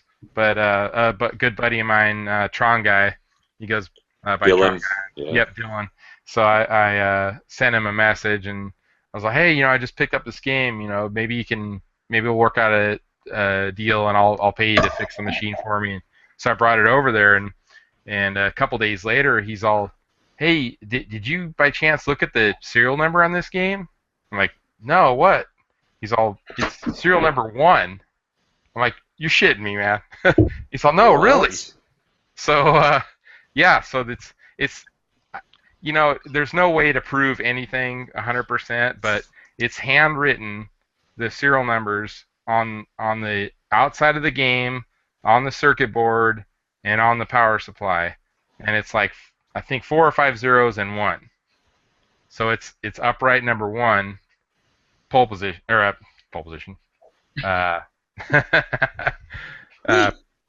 Paperboy. Joe would jizz his pants if he heard that right now. Yeah, I'm pretty sure he knows. I'll say, like, he must fucking know that. Yeah, we talked about it, but I was like, no way, But yeah, he told me about the arcade he got it from, and it's entirely impossible. I'm in Northern California, about a 3-hour drive from Sunnyvale, where all the games were built, so it's entirely possible it worked its way out here. But yeah, crazy. I mean, if it was handwritten, that's probably a prototype too, right?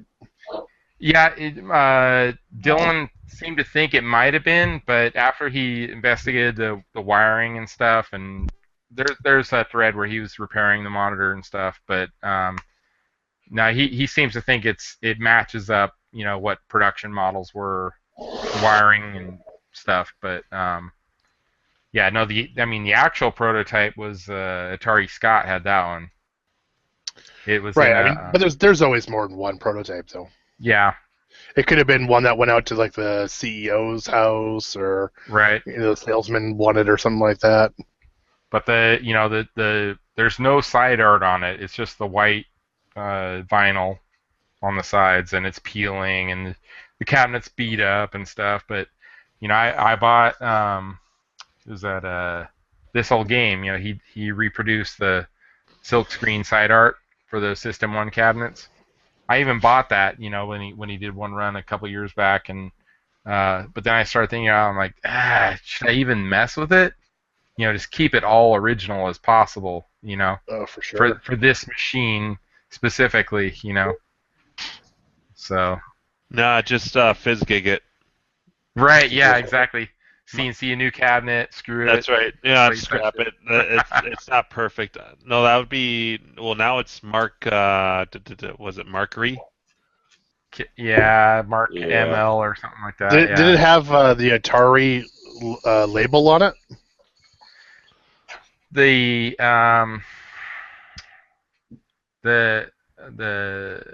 branding thing that says like model number and all that. Yeah. That goes on the back. Yeah. Oh, it does have that. Yeah.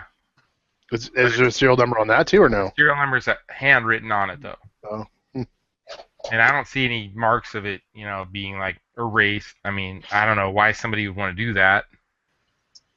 I would think the guy I got it from, if he was aware of it, would have promoted it that way and tried to sell it that way. Well, I was just wondering because then it doesn't have another serial number on it, right? It's just got the handwritten one. That's it.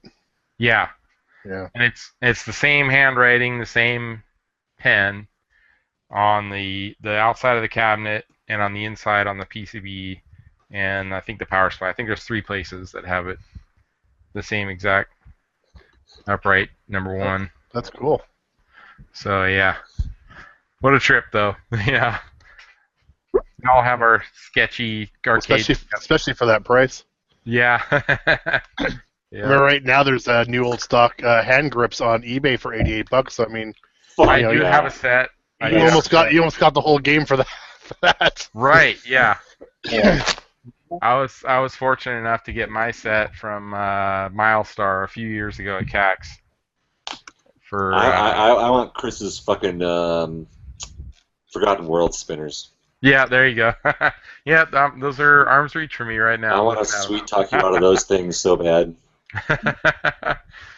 Man, if I can pick up a cabinet at some point. I have a cabinet in line with bad spinners that I may get someday. All right, well, let me know. Well, I want to sweet talk you out of the spinners.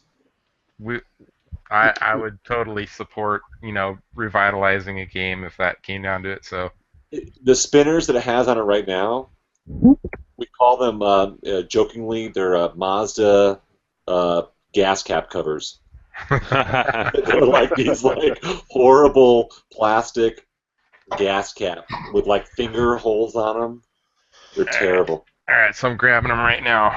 I will give you every penny that they're worth. So there's one of them has, and I don't know if this is a unique part or not.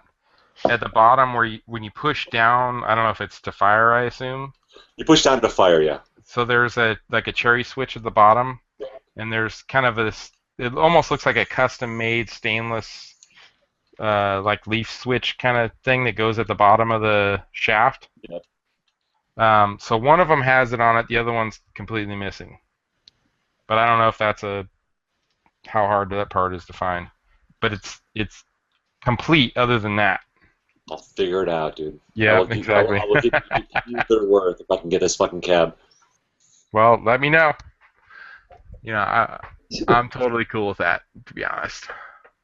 Yeah, that brings me to another kind of thing to talk about. I don't know how often. Well, how many of you guys are in the situation I'm in or not? But you get to a point of how many freaking games do I have, and how much space do I have?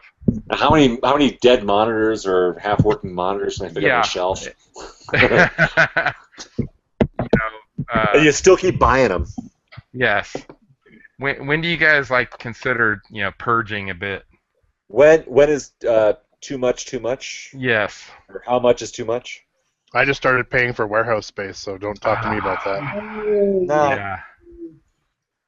All right, but so there you go. I get YouTube, so there's a quick answer to my part of it. When a warehouse is required, no. Yeah. Yeah. Unless I'm doing the Kalen thing, if they were a bunch of local guys, if I fucking totally if Crafty and Sam Weil, who's thank you Sam for being in our fucking YouTube channel. And a bunch of the local guys were like, you know what, I don't have any fucking room, but I want to buy more games, and we all wanted to go in a warehouse, I would fucking totally do that. That is my plan. As far as just throwing shit into a warehouse, stacking them up floor to ceiling and back to back, wall to wall, and never being able to see them or work on them or play them, I wouldn't do that. Yeah. But if I do Kalen's thing, I think that's fucking awesome. I think arcade collectives. It's sort of what would be a commune, an arcade commune. Right. Right. Yeah, where everyone goes in, pays a portion of the rent, and we all go in and have space and bring games in, and we work on each other's games and open the shit up a couple of weekends a month. I think that's a fucking awesome idea. I love Kalen's vision for 2084. Yeah. So if that were the case, I would be all about it because I'd love to buy more games than I have that space for. Right, exactly. Yeah, you get to this point where you're like, man, there's just too many. Storage Not unit. enough space. Yeah, I don't want to do that. Yeah. I'm only paying $200 a month for my space, and I'm sharing it with another guy already. So. Re-up. But the argument there is, okay, but you can't play any of the games there, right? It has power, so yeah. Does it? Yeah. But it has to be like set up. Like, I mean, like building it like as an arcade, or is it like just like a place where you could plug the games in if you wanted to? The one we're doing now is not to build an arcade like Kalen's, but the idea is to eventually move into a space where we're going to be doing that. So that to me, like that'd be great. Like I'm all about that, 100%. I would support that. Any of you local guys here in the Denver metro area want to do that shit? I'd be all about it. But it's definitely all about the joysticks. Joysticks. But like, yeah, just like as far as like just buying or getting a storage thing, unless you were like doing something like the guys did down in Texas, right, where they did like a major buy and they bought like 100 games, yeah, and then they sold a bunch off and restored a bunch, and they're like that's pretty fucking awesome. That's like a once in a lifetime kind of thing, maybe, or a couple times in a lifetime, unless you're like XD or something like that who just does this shit for a living. Yeah. But yeah, like storage space if you're doing like what Jim's doing. In between moves, and I don't want to sell all my games. Yeah. Right. Well, you know what? At least you've got more than just games packed in there. You're not just like buying like storage space just to like pack a bunch of games in and then buying another one because like you bought like 10 more games. Right. Like your games, like those are all working games for the most part, or yeah. And I got into this hobby when I was still actually like, let's see, I was 21 when I got into this hobby, which was last year. No, and I was still living at home at the time, and my parents were cool with my Turtles machine there, but then I moved in with a buddy in an apartment, and it grew to like 5 games. And then I moved into a house with a buddy of mine, and he let me, like, he had a finished basement, and so my collection grew to like 10 games. And then I got laid off from my job, and I had to move, and so I needed a storage space. So that's kind of how that started. But I'm kind of in a purging, not like purging, but now that I've got dedicated games up and running them, I'm going through a lot of the parts and stuff that I acquired over the last couple of years in anticipation of projects, and now I'm trying to like purge some of that stuff. So a lot of PCBs and different parts. I sold 3 different control panels over like the last week, like a Versus panel, a Donkey Kong 3 panel, a Junior panel, just stuff that I picked up. And then, of course, you pick all these loose parts up, and then you find a cab that has everything with it. Right. Like, oh, now I have all these loose parts I don't need, so I kind of, you pick and choose the best, and then, okay, now, so, yeah, I was trying to dump all my duplicate stuff that I don't need now that I have, like, the dedicated game. Yeah, it's crazy, like, since me and my wife have been living here, and I did my first tube swap when I did my Marvel Madness, and since then I've been, it's nuts because my storage unit, and even here, like our balcony, is full of TVs because people junk their, at apartments, people junk their old TVs, and like, I couldn't believe how many of these old early 80s console TVs, I looked up, all the specs, and they're like direct tube swaps for a lot of these monitors. I'm like, fuck. Oh, wow. Like the one that's out on our balcony right now, it's going to be my first Geo7 attempt because it's got the perfect what's the word, impedance, and the yoke impedance. Yeah. It matches up perfectly for a Geo7. I'm like, what? And a couple of these other tubes that are in my storage unit. So like I have all these like old console TVs, still in their wood cases. Nice. I for started cheap slots. collecting a bunch of those as well. That's when it gets scary. Yeah. Well, I When picked you up got 5 or 6 TVs sitting around for no reason. Right. Cinematronics Black and White XY today. Just Exidy down the road. He has no space in his garage, so he's like, "Hey, do you want this?"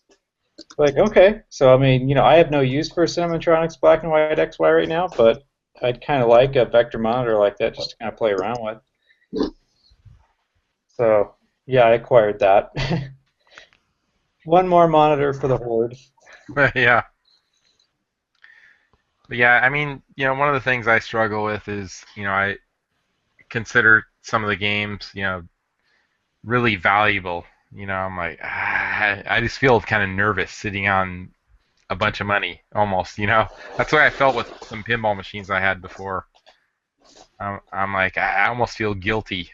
I shouldn't have this valuable of a game in my collection. I just want a bunch of $100 junkers, almost. I don't know. It's hard to put it in the right words, but Pinball machines are definitely a different story.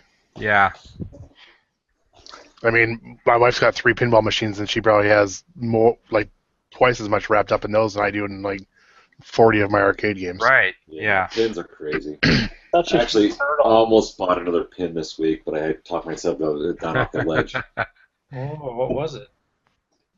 It was a TNG. It was the Star Trek. Wow. Okay. It came up local for a very fair price. I don't even know if it's still for sale or not, but came up for that Gophers that came up. Just Gophers is still up there, I think. not cheaply, but it's there. Yeah, but TNG came up for about 500 under normal. Oh. Or under market, and it's like I don't really have room for it, but it would be a perfect sister machine to Judge Dredd because it's the same system. So if I have problems with one, I can use one to troubleshoot the other. So it's like it's really easy to, it's like you get a MCR game, for example, and so it's really easy to talk yourself into another MCR game because everything's swappable between them, or a lot of stuff is swappable between them. So if you need to troubleshoot stuff for hardware issues, you can, you can do that. So that's really nice. So yeah, and Star Trek is a great game. Yeah. Yeah, but I don't have room for it. I don't know what I'd do with it. I'd have to basically not park my van in the garage this winter. You definitely have a lot more restraint than I do. Well, I mean, for pins, it's easier for restraint, right? I mean, arcade games, if you're picking them up for cheap, for $100 a cabinet or $200 a cabinet, it's really easy to pick up like a shitload of those, just sort of like, whatever. For a pin, where it's like, this is a couple $1,000 investment. Yes, exactly. That's a lot easier to be like, waffle on it a little bit and let the sale go away and be like, all right, if another one comes up, we'll talk about it if I have room. I mean, if it's a good deal, though, it's still hard to do it because you can always flip it 6 months from now and pocket $500. Yeah. Yeah. Space. Yeah. You're right. No, it's true. I mean, it's a good point. Yeah, and that's where I'm saying the restraint is, which is I wish I had more. But I guess I don't have that much liquid capital to just throw $3,000 at a fucking game or. Thank you. Yeah, I'm not alone. Exactly. Yeah, that's we're in the wrong hangout for that kind of big money to go get tossed around. Yeah, I mean, talk to the lawyers. I don't know, Carrie. Nice. I mean, it's all the lawyers and doctors on Pinside, right?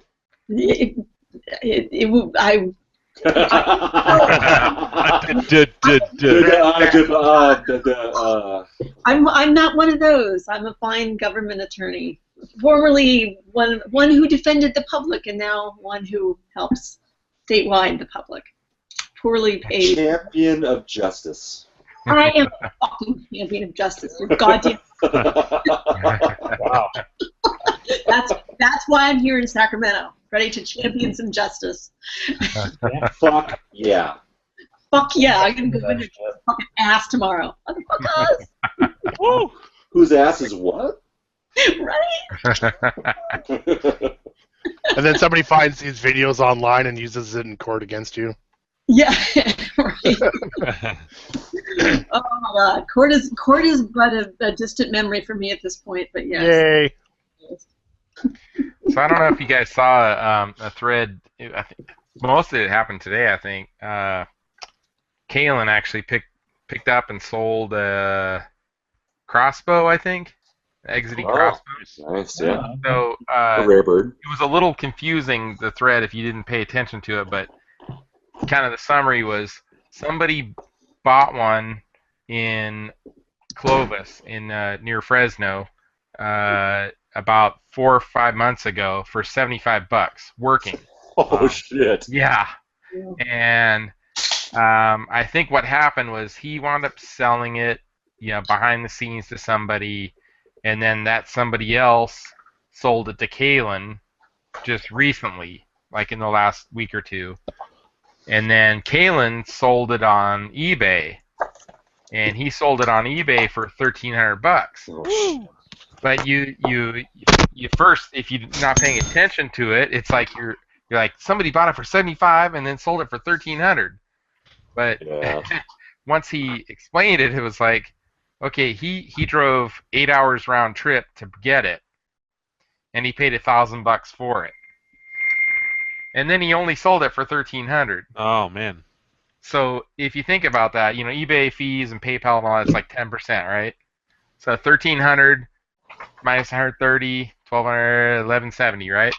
So he made $170 for 8 hours driving round trip, plus whatever time he spent with eBay and packaging or whatever, Exactly, exactly. So I don't think, I think some of the deals are kind of, people don't understand what really happens. That the $75 guy probably sold it to somebody for $600 or $800, and then that $600 or $800 guy sold it to Kalen for $1,000. But yeah, I don't know. It's just kind of crazy how some of those things work out. People think that oh, you got this amazing deal. Well, no, not so good. A lot of hours driving and all that. Fuck, crossbow. That makes me want to play. I can't wait to restore or finish up my Cheyenne. Yeah. Those XD shooters are so cool. Yeah. Like the themes are awesome. Yeah. I have a Cheyenne I got from Torin last year at Grinkers. Oh, was that Torin's machine that you bought? Yeah. Yeah. Okay. I knew you bought a crossbow. I wasn't sure. Yeah. So I told Steve my iRobot, and part of that money went to purchasing the Cheyenne from Torin. Wait, was that your iRobot at Grinkers? Yes. We were playing? Oh, Yep. Yep. So, big guy here. Yeah, Gax fucking iRobot at Grinkers. I actually like that game a lot more than I thought I would playing it. Rocks. I played a lot of it on Sunday after everyone left. Yeah. It's a good game. It's fun, for sure. But again, it's one of those where I'm like, I almost feel guilty to have it in my collection. I'm like, it's too valuable, kind of thing. I'm like, if I feel like the game's like $1,000 or more or something, I almost feel like, should I really own this? I don't know. I'm not a multimillionaire, so. You mean like your Star Wars cockpit? I said, wait a minute. Exactly. Yeah, you got some fucking machines, Gak. I mean, come on. Exactly. All right, Gak, list off your machines that you own that are typically market value above $1,000. Oh, fuck. Come on. Well, How the about Cheyenne. The Cheyenne for sure. Top 5. The Cheyenne for sure. It's got the multi 440 kit in it. Yep. I got the Star Wars cockpit. Yep. It's got the 25-inch amp monitor. Holy fucking shit. It's home use only. Holy fucking shit. And it's got the ESB kit in it. That knocks $200 off right Yeah, exactly. Yeah. So, come on. So what else? I don't know. Mike, over 1,000. Come on. You can do it easy. Well, I got I got it cheap, but I got Paperboy #1. Yep. What else? You have I have a 720 You have a Cube. smash. those I are guess those are kind of gone. borderline questionable at that level, I maybe. mean, I don't know. 720 if it's in good working shape, but we'll go north of 1,000. Yep. Smash TV. Smash TV with 25. Yeah, I don't know if I'd put it 1,000. No way, I wouldn't.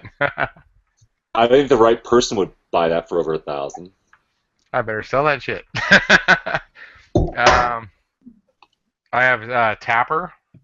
Yeah, there you go. Yep. I guess Tron maybe.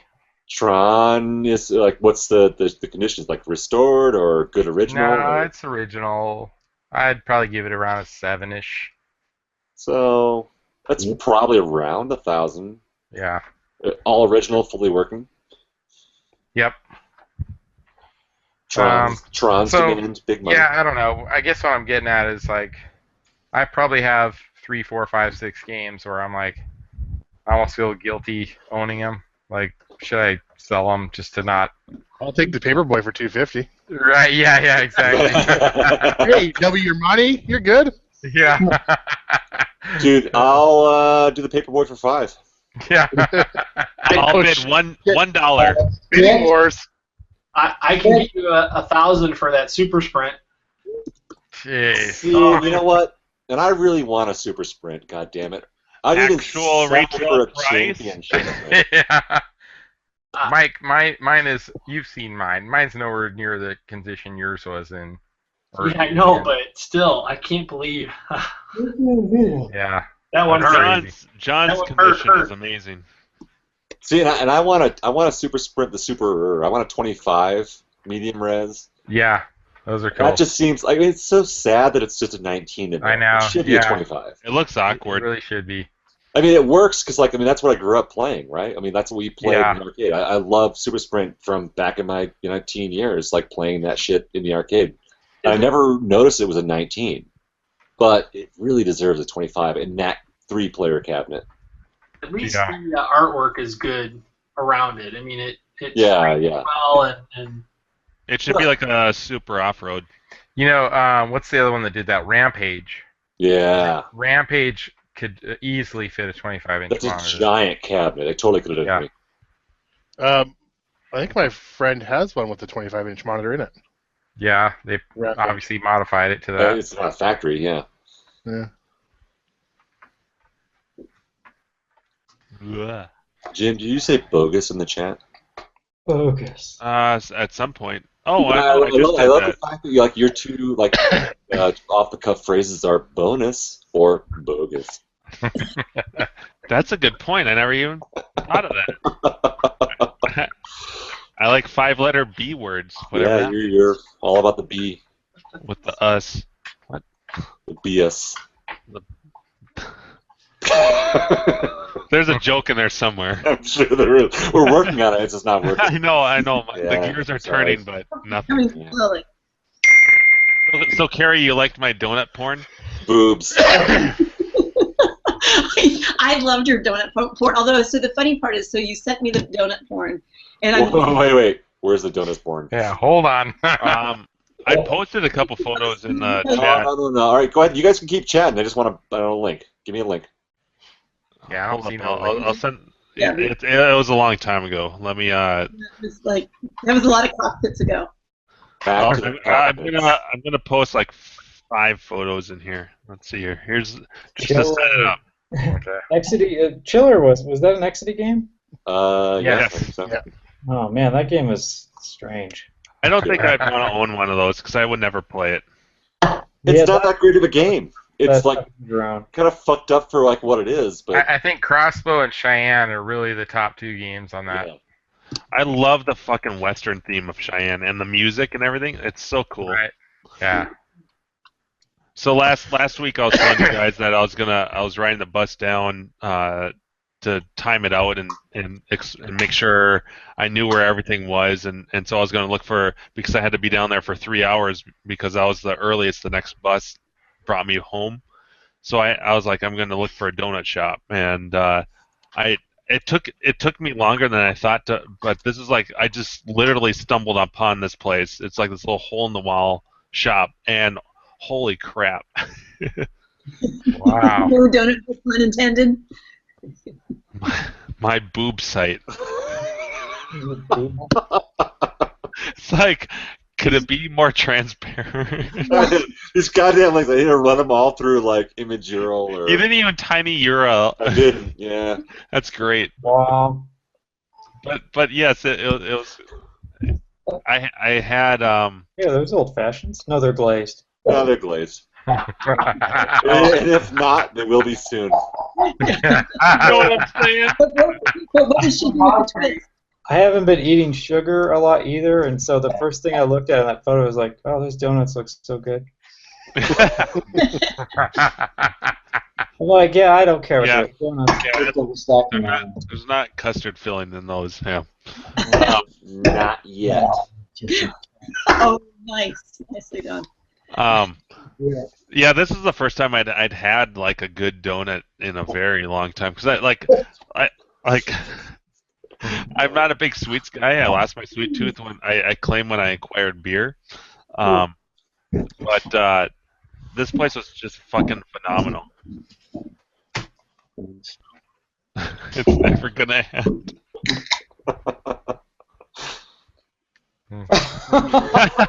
What is going on? I like the Microsoft Paint job. Right. I like that the site is called pornsafeforwork.com. I like that it's done on one of the photos I took too. It does say porn safe for work, so that is one we can definitely share. It totally looks like it's overlaid on one of the photos. Is it one of them that I? It looks really close. Granted, I don't remember seeing that girl there. Chocolate bar or chocolate bar with nuts? Yes. Definitely with nuts. He's got nuts. Dave's got a party Looky size. here now. What is it a party size of, Dave? Party size, Dave. Classic party size donuts. Yeah. Oh, potato chips. Okay. Yeah, so last Wednesday I was hungover, I was tired. Like there was absolutely no way I was all gun ho about like, oh, well, I'm planning on getting up in 3 hours to go. Carrie sends me a text. She's like, "Where's the donut porn that you promised?"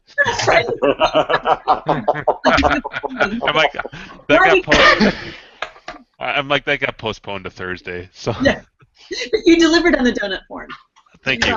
You totally did. And I was on BART, which is our San Francisco subway, and I'm riding into work, and my daughter's next to me. We're sitting on the on BART, and your text comes.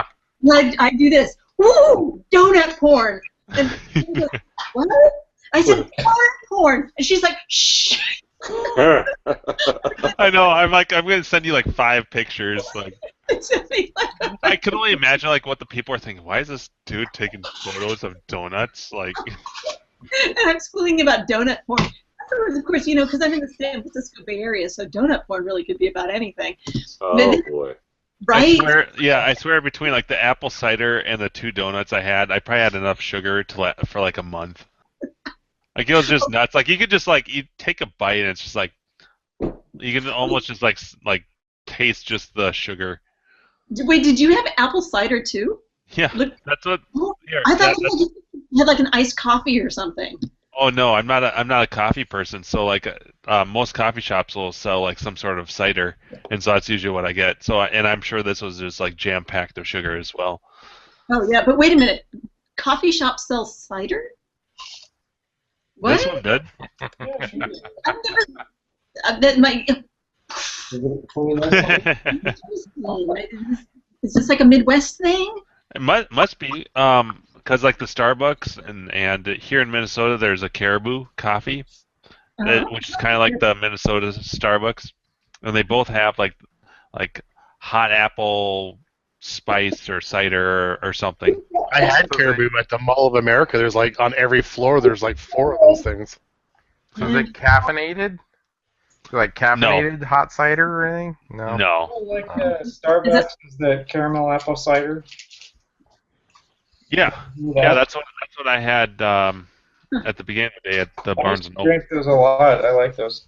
Yeah, I mean, like anything, it's like scorching hot at first, and so yeah, I had to like wait like 15 minutes for it to be tolerable. But yeah, I don't drink coffee, and I don't drink pop, so anything caffeinated, I would let you know if it was caffeinated. What the fuck is pop? It's Right. soda. It's soda. It's soda. It's soda. Don't you know? Yeah, sure. You betcha. Sody pop. Soda. Pop you in the mouth. In the South, they call it Coke. No matter what it is, it's still called Coke. Oh, that's funny. No, like I can't even like if I go to the gym and I take like every pre-workout energy drink has caffeine in it, and I have to take like a third or maybe at the most like a half a serving because it'll keep me up for like 8 hours. Wow. I used to drink like pop or soda Don't you know? like every day, especially like when I was in college, and then when I quit that, now I have no tolerance for caffeine. It's just like you give me like if I drink like a little bit of like Pepsi or something like that, just a little bit, it'd probably keep me up for like 4 hours. But do you like the taste of coffee? I guess it depends on what it is. Like Fair enough. I mean, I'm not a coffee person myself, so it's just always interesting to find. I mean, I've obviously had coffee, but I like the cold stuff. Like, what do they call them? Like frappuccinos or whatever. Yeah. He likes it hot. Don't fucking let him do fucking you. He likes his cider hot. Yeah, I like Andrew's coffee. That's what we call it. Yeah. Oh, really? That's for That was the word that we use at Grinkers. It's, Oh. yeah. Andrew's coffee. Yeah. Let's go get some coffee. Safe word. Yeah. I'm craving some coffee. It's funny. You guys know I teach dog agility, and one of the things I teach in class, and I had a new set of beginner students start this last 2 weeks ago, and one of the things I talk about is a release word. And I always sound dirty when I say it, and I don't think anybody ever picks up. But I'm like, so who here has a release word? And I always feel like just so very naughty when I'm asking them that. It's not really a word. I think it's more of a sound. But my release word is ah!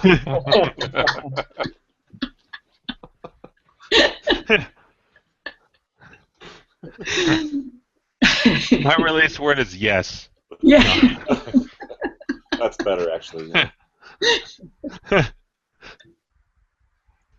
Sorry, Orange. You may have to adjust the levels on that one. Yeah. He's mixing. Yeah, I think you woke everyone up in my house. Yeah.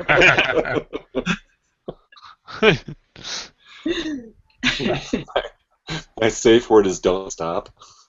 Don't stop. Don't stop. My words of encouragement are don't stop. I gotta close these donuts. Did I mention I'm not working tomorrow? Yeah. And Andrew, that's gonna be me next week. Actually, and Carrie, you too. Yes, that's right. You're absolutely right. That's I gonna be took the wrong fucking week off. And I took this week off because it's my birthday, but like, god damn it, it should have been next week. we were all ready to party for Veterans Day, and You'll be taking a sick day on Veterans Day. Me, it's Thanksgiving week. I got Thanksgiving week off, so that'll be my Tuesday. It used to be me at the school district, but I didn't get paid then. This is new to me. Paid holidays. Yeah, but the government, you guys don't usually get Friday off after Thanksgiving. It's like Thursday for sure, but not Friday. Oh yeah, no, we do. Okay. Yeah. All right. Well, I know like a lot of state places don't get Friday off automatically. Huh. They work for the wrong branch of the state. Nope. Apparently. Carrie, check this out, Carrie. Look at that grin. New badge. Wait a I minute. look stoned as hell. That's adorable. That's a great picture. I look so stoned. Oh, you're a city attorney. I know they it. put that on there because that's like the That's where you work. the Dude, building. you're Yeah. gonna have so much fun talking evidence. Are they gonna give you classes and shit? I got a screen cap. Dude, both yesterday and today, it's been nothing but I swear I met over 100 people. and I can't remember anyone's name. It's been meeting after meeting, training after training. I sat in pre-trials for like 3 hours yesterday. Today I was in a federal court building.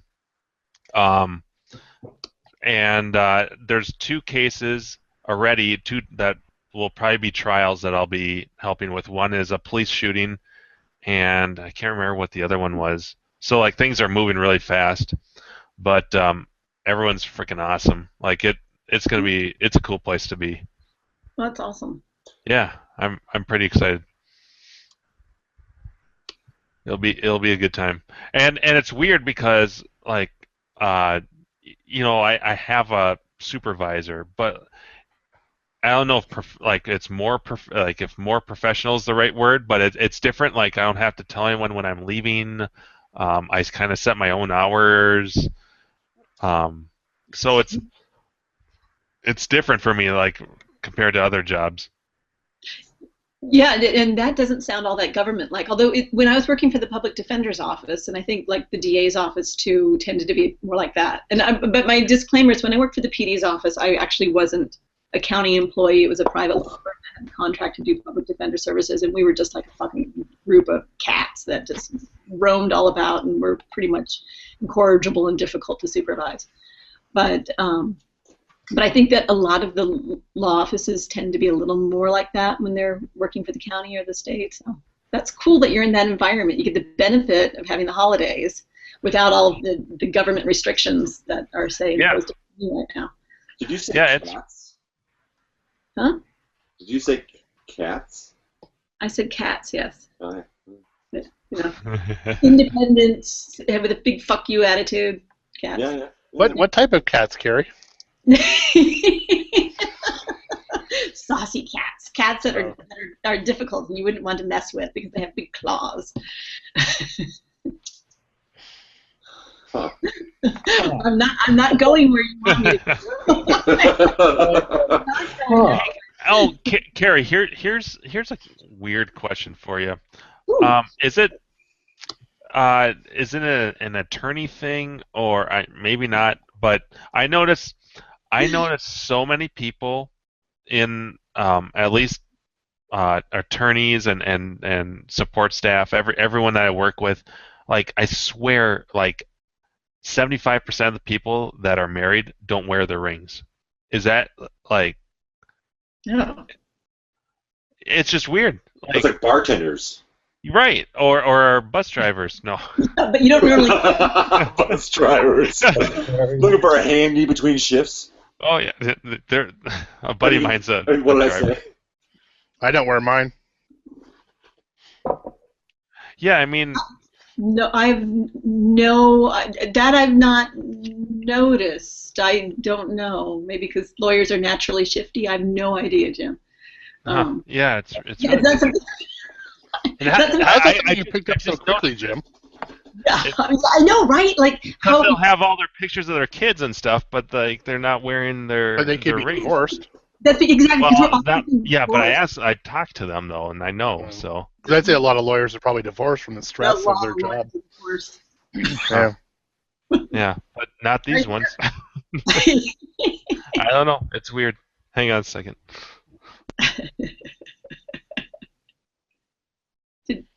I mean, everybody keeps leaving too fast. They type that they're going to leave, and then all of a sudden they're gone. I know. We just lost Gak. We lost Mike like a couple minutes ago too. Yeah. Goodbye, Gak. Goodbye, Mike. Just saying shitballs, cock, dick, fuck. Yeah. Goodbye. It'd be nice to say goodbye, except for they just type it out. Yeah. Yeah, lame. It was like less than 30 seconds. Yeah. The mass exodus. They're like, oh, they're talking about lawyers. I'm out. Fuck law. It's the space too is crazy. I'm still here, just so you know. Buffett, will you please tell us a joke? What's your dirtiest awesome joke? I don't know what kind of yoke you want to hear. A guy eats a lasagna. No, don't. Its punchline might be yoke, but don't start with that. Punchline of yoke. That's going to be tough. I don't know. I may have told this one before, but one of my favorites my buddy used to say was, Three men walk into a bar. First man walks into a bar. Second man walks into a bar. Third guy gets smart and ducks. Jim. Oh, I've got Jim. What? Where's our fucking bum? Oh, I'm sorry. Slacker, dude. You need the rib shot. Come on. I waited too long. I'm sorry. It doesn't. It's a little delayed. Sorry. I was thinking of my favorite joke of all time. That's stupid too. That's what do you get when you combine a penis and a potato? A dictator. Dictator. Eyes. I was going to say eyes as well. Eyes. I know, right? I'm thinking. I'm going to. I didn't know there was a penis in that game. I need to play it again, I guess. You have to look for it. It comes on that level like past the one that you've gotten to. It's on level 9. Yeah. Yes, until Or maybe it's the person playing it. You have to take the certain pattern. Yeah, that's right. Instead of the eye pattern, it's the penis pattern. It's the penis pattern. That's super advanced, even for me. Yeah. Whoa. Sounds like a speaking spell. The correct. Oh wait, answer was that the Buffalo Brothers again, or cousins? Yeah. Hot dog. Hot dogs. Is that what the kids are calling it these days? Wow, they're actually eating hot dogs. So the blind one was given a giant hand job. Like how Dave stops Good timing to present. So she says. Speaking spell. The correct spelling is E. Something so big in my life. Ballpark on white bread. Nice. And you Oh, won a tossing marble. it up right there. And you won a Marble Madness. And then Dave said, sandwiches, so you know. I'm gonna die. Got it. Oh. All right, so Crafty, what's your favorite joke? Yeah, I'm drawing a blank right now. Jeez. Aha, that's great. Oh, wait. I got a bird one if you want one of them. Are we doing clean jokes or dirty jokes? This one's kind of dirty, actually. Buffett, I can't fucking wait. What's a good substitute for a hooker?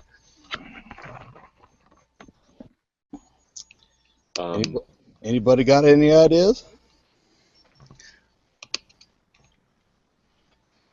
I can think of lots. No? Jim. I don't know the punchline. No, all you gotta have is Ziploc bag and a jar of mayonnaise. I told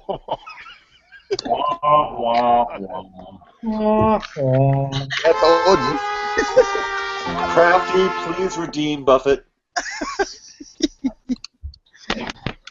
with something that doesn't involve mayonnaise or plastic. Go. Yeah. Chris, he's a fucking bartender. Chris has got to know 1,000 awesome jokes. Chris? I know one, but I heard it from a trucker. Perfect. Let's hear it. My apologies if we have any Afghani or Iraqi friends, because this one's going to be Jesus bad. Christ. All right. I've got lots of those. That's why I don't say it. Well, Let's preface this by saying it is a joke. this is a family fucking show. Yeah, okay. Oh, nicely done. All right. A blonde, an Iraqi, and an Afghan are sitting at a bar. The Iraqi orders a shot, slings it back, takes out his machine gun, shoots the glass, and says, "In my country, we have so much sand. We do not need to drink with same glass." Not to be outdone, the Afghan orders a shot, takes out his AK-47, shoots the glass to pieces, and says, "In my country, we so rich, we do not need to drink from same glass." The blonde looks at the two fucking idiots on either side of her and orders a double, throws them back, takes out her twin pistols, shoots the Iraqi, shoots the Afghan, catches the glasses. In my country, there's too many fucking immigrants. Oh, Christ. Well, I We told just you. now crossed a whole new threshold of racism. Oh my goodness. Now all we need a song about Puppies? I told you it was bad. Yeah, exactly. Get it.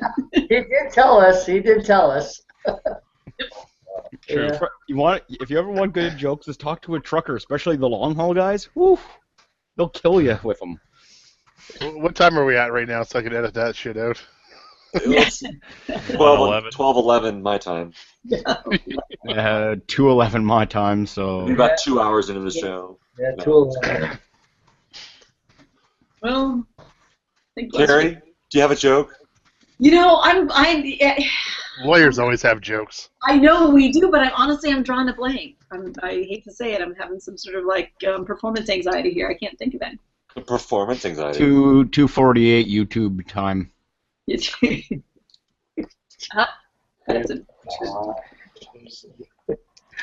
do you have a joke? Come on, Andrew. You must have one. You're asking everybody. Oh, sure. Does anyone know the difference between a chickpea and a garbanzo bean? No, what would the difference be? Nobody ever asked for a garbanzo bean in their face. Nice. That's a nice. It's good. It's short. It's clever. It has a little wordplay. Sure. Okay.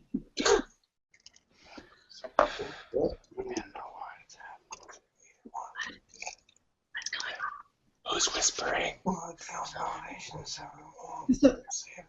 Penis.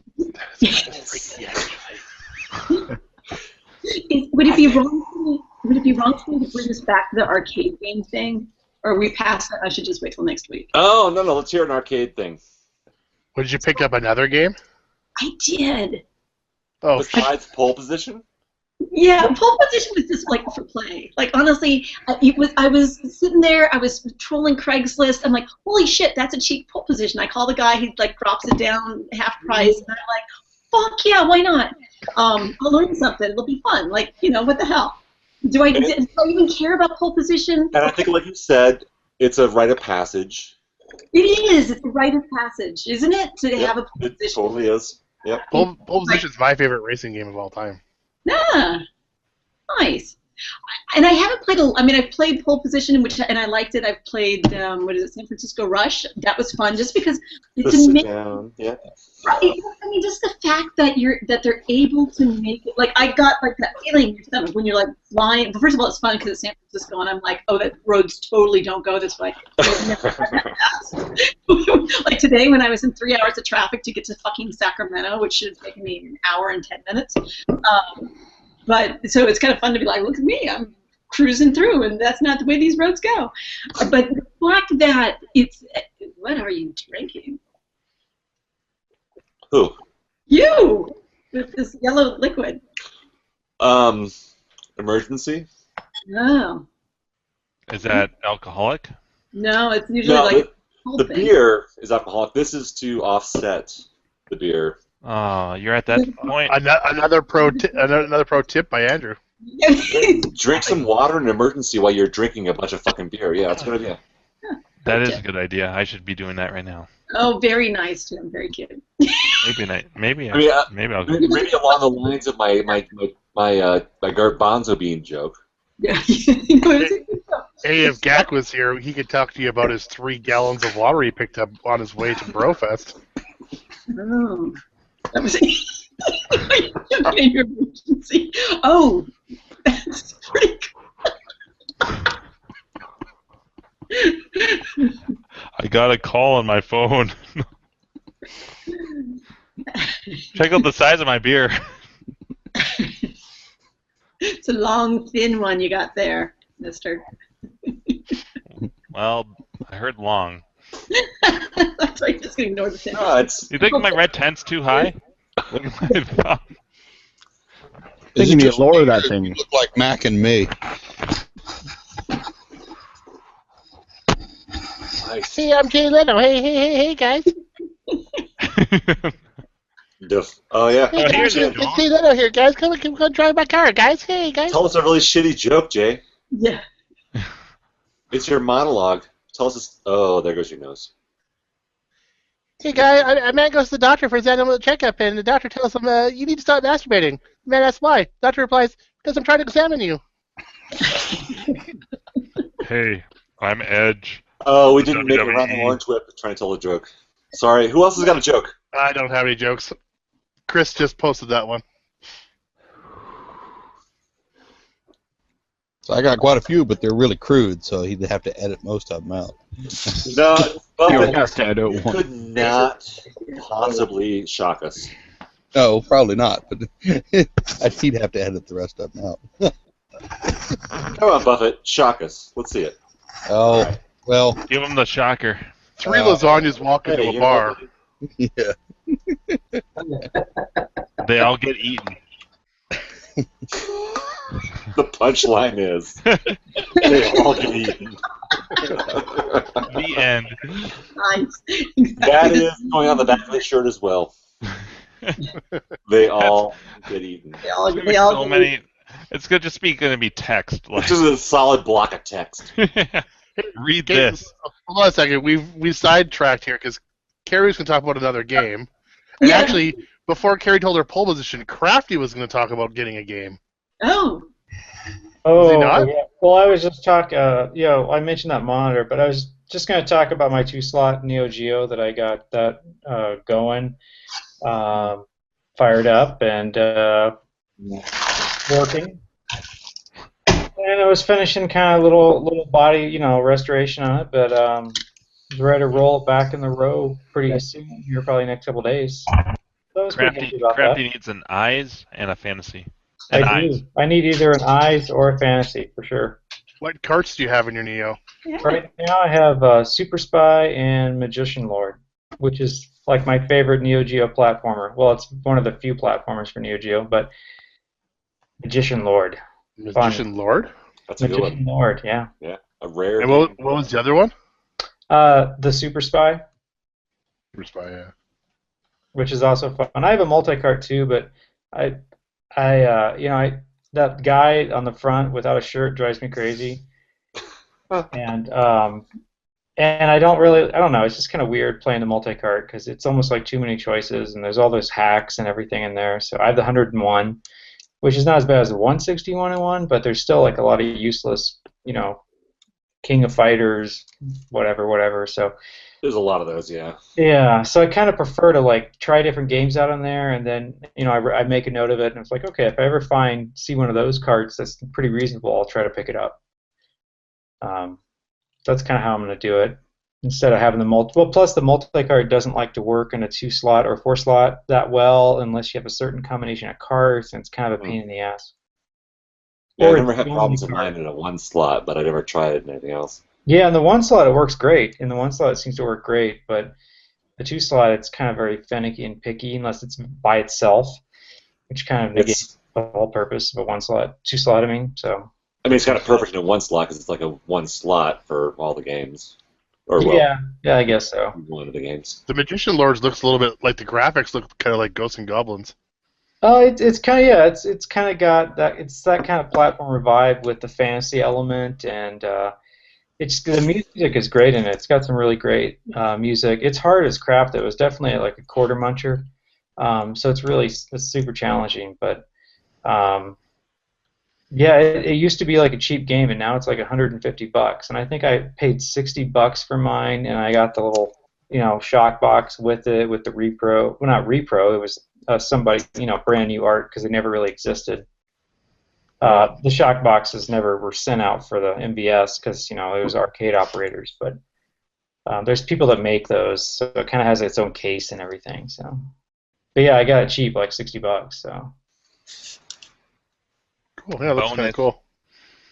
So yeah, so the Neo's going, and I've just got a few finishing touches on it, and I'll roll it back into place, and then I've got the Joust. I need to get to the Joust and rebuild the 6100 on the Tempest, and hopefully get those games running up before Christmas. That's my plan. Get the whole row, which will be 6 games in the row, and then the Red Tent 7, So, and then my Naomi Universal that's in pieces I need to rebuild. That's a JAMA candy cab.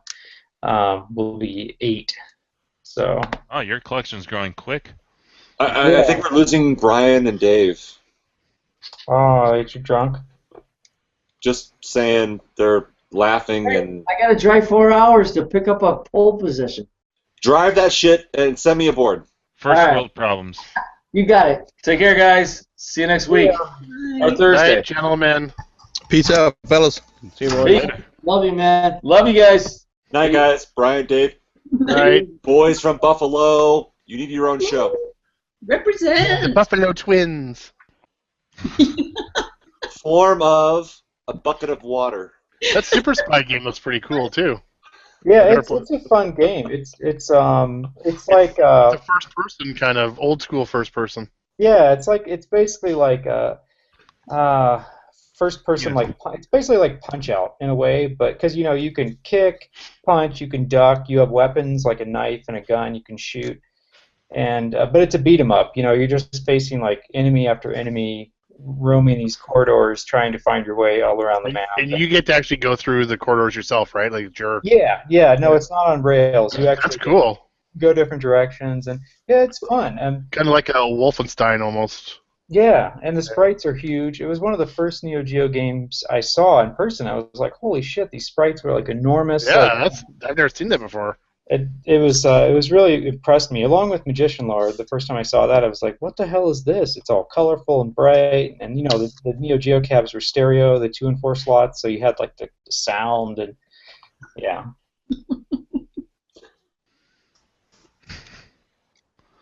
Cool. Yeah, so. Thought I'd break the tension.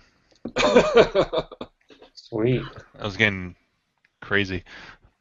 There was like a half second of silence.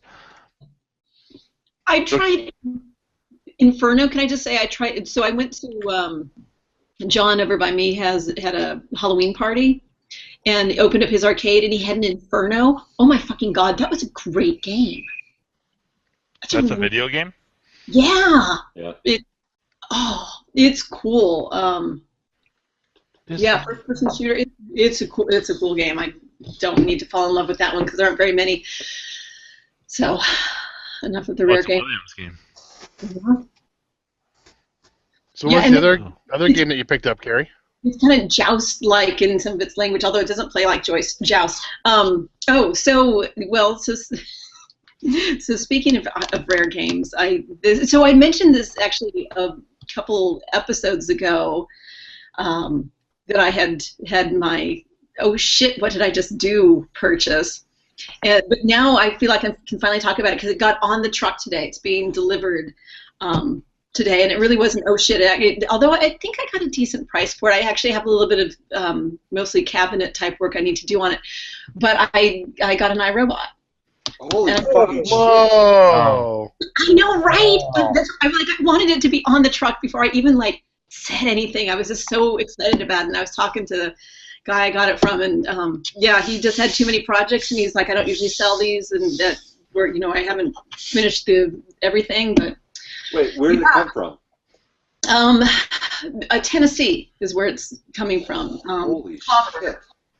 That's an amazing pickup. I know, right? Nice. Oh yeah, and I got an iRobot, by the way. Oh, by the fucking way. I know, I've been so excited. Well, Andrew, because I was like, oh my god, I really like this game. So, and you. No, I don't really fucking know because you could have fucking told me. No, I told you, and you counseled me against it. You were like, oh yeah, no, don't fall in love with that game. But I don't take good advice. But not in a way that you were like, oh, I can totally get that fucking game because it's. I said yeah, that's a great game to fall in love with, but. It's really hard to find how you're gonna fucking do that, and holy fucking shit, you got one, and instantly. I know, right? Sometimes that happens, and it's one. I can't fall further back. Right, and it was just one of those okay, what the fuck? When am I ever? We lost his connection. Oh my god. Wow. Oh shit. What happened to Bitbar? Did he kick his laptop up in the air or something? Holy shit. Holy shit. Oh, otherwise he's going to need a new laptop for his birthday. Oh. He's back.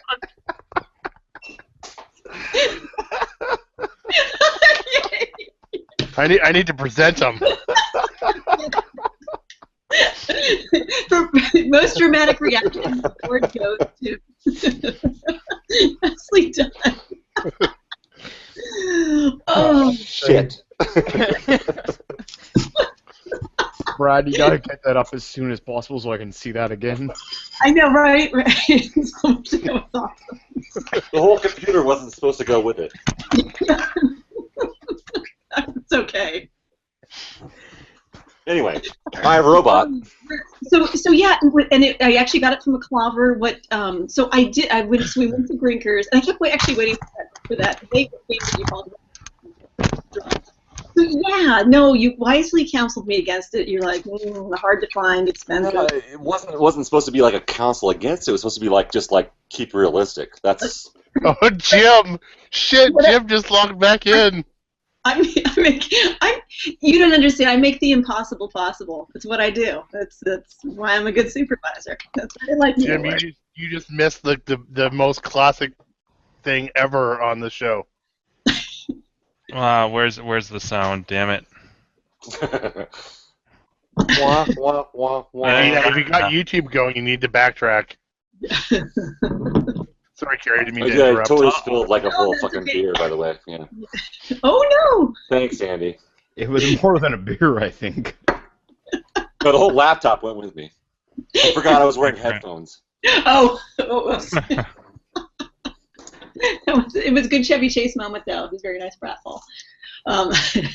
So yeah, there was something about that game at Grinkers that just spoke to me, and I came back and. Just what you? Poked you? No, it spoke to me. Thank you. I heard poke too. Everyone heard poked you. Yeah. I'm blaming the crappy hotel internet connection that I have. That's why I logged off and logged back in. I was watching the YouTube and like the quality just looked like shit. And last week I had to reset my router. So because I want our 5 people watching to see me in the best quality. It poked you? It poked me. Yeah, so it's on. So I ended up. What happened? I'll tell you my tale. Regardless, of this because I'm super excited about it. Chris, the guy I'm getting it from, keeps sending me little pictures here. And although now it's on. It got picked up today.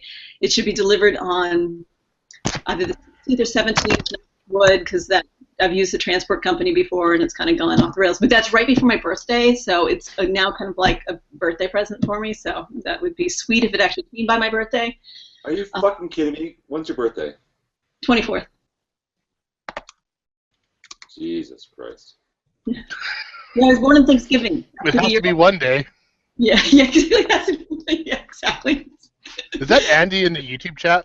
It is. I can't see the YouTube chat, so I don't know what he's. Yes, it is. I don't want to say his full name because he doesn't want it said, but. Somebody just spilled their beer. Yeah, that Andy. Yeah, that's Andy. That's the one.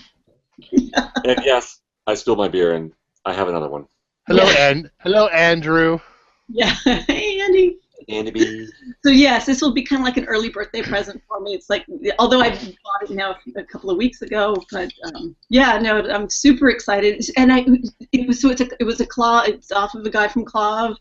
I came back from Grinkers, was like, oh well, I'm not gonna be able to find one of these, and kind of searched around. And actually, what I thought I'd do is try to build one, because I think that'd be a fun project. Why not? But then I found a thread where somebody had posted a long time ago, like, hey, want to buy one of these? And somebody wrote back and said, I have one, but then nothing happened. So I wrote the guy who said he had one, and I'm like, hey, I know it's a long shot, but do you happen to still have it? And he said, yeah, I was going to fix it. I was going to finish it for this guy, but let me see if he still wants it, and if he doesn't, you're next in line. And anyway, in line to finish it. Holy shit. so bottom line is yes. I hopefully in 2 weeks. Finish it. And now there's a guy who actually will fix the control panels if you have cracks or broken or not too. It's the control panel. I was talking to John about that. Actually, he and I were chatting on the phone about it. Like, it's not that hard to fix. No, it's fiberglass. Yeah. But he did a pretty good job. I mean, that was pretty clean. No, he did a good job. I'm not dogging his work, but like, it's not that hard. So if you get a cracked control panel, it's not that hard to fix. I mean, if you've never worked with fiberglass before, though, I mean, usually you create a pretty big mess. Yeah, but fiberglass is really easy to work with. It is. Yeah, I agree. And I don't know how much you would charge, but I mean, if it's reasonable price, I mean, I know John got it for free, I'm sure. Well, yeah, I have no idea. He would get a better price, but I'm so excited! I can't wait for it to come. And I've seen the pictures, and it's like I can't even just wait to fucking dust the control panel off because it's kind of like dusty. Like this guy hasn't even there's. Domestic chores. Yeah. Now, was this a pretty? Do you feel like you got a good deal on it? Do you feel like you got a good deal on it? I mean, without talking price, but no, it's not a cheap machine. I know that. Yeah. So I can't. It wasn't like, oh, hey, wow, I got $100. It wasn't that, but on the other hand, when I started to look at what the boards were and cabinets and things like that, I don't think I paid that much more than it would have cost me to build one. That's an unusual cabinet. Yeah. There's lots of unique parts to that cabinet too. Yes. The control panel being one of them, like we've been talking about. Yeah. So I think we talked about that at Grinkers. Yeah. Well, and the cabinet itself too is pretty rare. Well, yeah. I mean, like the basic cabinet. I mean, it's similar to Firefox, and yeah. Right, but those are all worth money too, though. Yeah, and the boards are expensive. So I think boards are very expensive. So so now I'm going to build something else instead. So what are you going to build instead? I'm thinking a hammock. Did you see a hammock? A quilt? No. I heard a hammock. That's what I heard. A hammock. A suspension harness? Right. That's the first thing that came to mind. I don't know. I'm on cough medicine here. Leave me alone. And you have to be up in like 2 hours. Let's see, Oh, yeah. 5.5. So the high score for iRobot was actually placed for arcade was actually during Grinkfest 2015. Yeah, I noticed a lot of scores were. It's Yeah. kind of crazy. James Redding, 104,591. I don't even remember what I got on iRobot. I was just curious. I had no idea what the scoring is in iRobot, so I was just. I know because you didn't play it. Nope. It's a fun game. Crickets. I've played it before. When they made that one. I played it and I got like 4,000 points. Woo! It's worth more than a 4,000 point game. It's a fun game. It's a really game. fun game. I played a lot of it on, like I said, like on late night Saturday after the shit was done, and then Sunday, like when we were on our own, I played a lot of that game. It's a good game. Yeah, More of it. the quirky sense of humor, there's a certain sense. I identify with that robot that goes out, is trying to fucking kill Big Brother, and then when he finally succeeds in exploding Big Brother, then he gets plummeted into space where he's faced with like a head that's turning and spitting spikes at him. That's my day every day at work. It really is like 1984 on mushrooms. Yes. You agreed to that way too fast. Yes. Exactly. Or a day of work of a lawyer, apparently.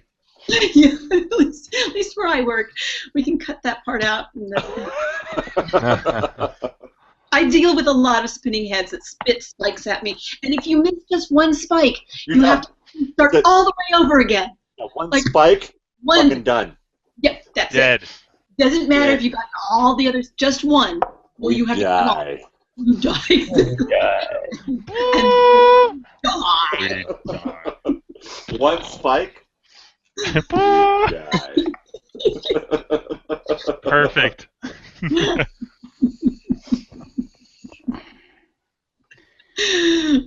So yes, I'm super excited about that. 2 weeks. 2 weeks. Hopefully not next episode, but the episode after that I'll be able to be like my iRobot's arrived. I need to get control panel stickers. I know that. It doesn't have the instructional stickers. I'm going to have to do some painting. But yeah, I'm so excited. I can't wait. That's fucking huge. Right? Thank you. Thank you. That is ridiculous to go from like, all right, so the Tempest cocktail, that's like a rare, like little goodie, right? Yeah, not Definitely bad. better than Defender. All right, like a Defender, a dime a dozen. No Yeah, Defender offense, sucked. but it's true, right? So like Defender, that's a game, I guess. It's a classic. It's a classic. Yeah. It's a game that came out a Right. shit ton of ago. Tempest cocktail, it's like, all right, that's unusual. You don't see the cocktails too often. That's pretty cool. Pain in the ass game to keep running, as you have learned. Yeah. Right. So yeah, it's like, all right, well, you've adopted a Tempest with a pain in the ass board, with now 2 sets of controls that you have to deal with, and good luck with that. There is that. Cool cocktail, but it's a cocktail. Yeah, that's cool, rare, but and then fucking iRobot.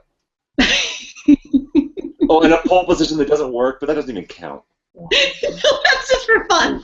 That's just like, I might give. who doesn't have a pole position cock? Like they just fucking work. Yeah, it's 6 of them over there. Noob. But no big deal. Fucking iRobot. And we tip back again. You got to get your headset off first. Yeah. Cheers. There goes my beer again. I'm a don't spill the beer. I'm a woman of Flabbergasting. mystery and great surprises. Just remember that. Don't ever forget. Night, Chris. Mystery and surprises. Hi, everybody. Scuba Steve. Have a good Chris. night. Yeah. See you guys. Good night. Noodles. Back to mystery and surprises. Mystery and surprises. Cockades. And a fire sign. Indeed. Then what's the next big game, Carrie? I know you want a Robotron still. You want a Gyrus. Yeah. Those are The build project is maybe a Black Widow. That's kind of what I'm leaning towards. Black Widow. Another vector game. Yeah, I like the vector games. They're awesome. But honestly, so I have to say, I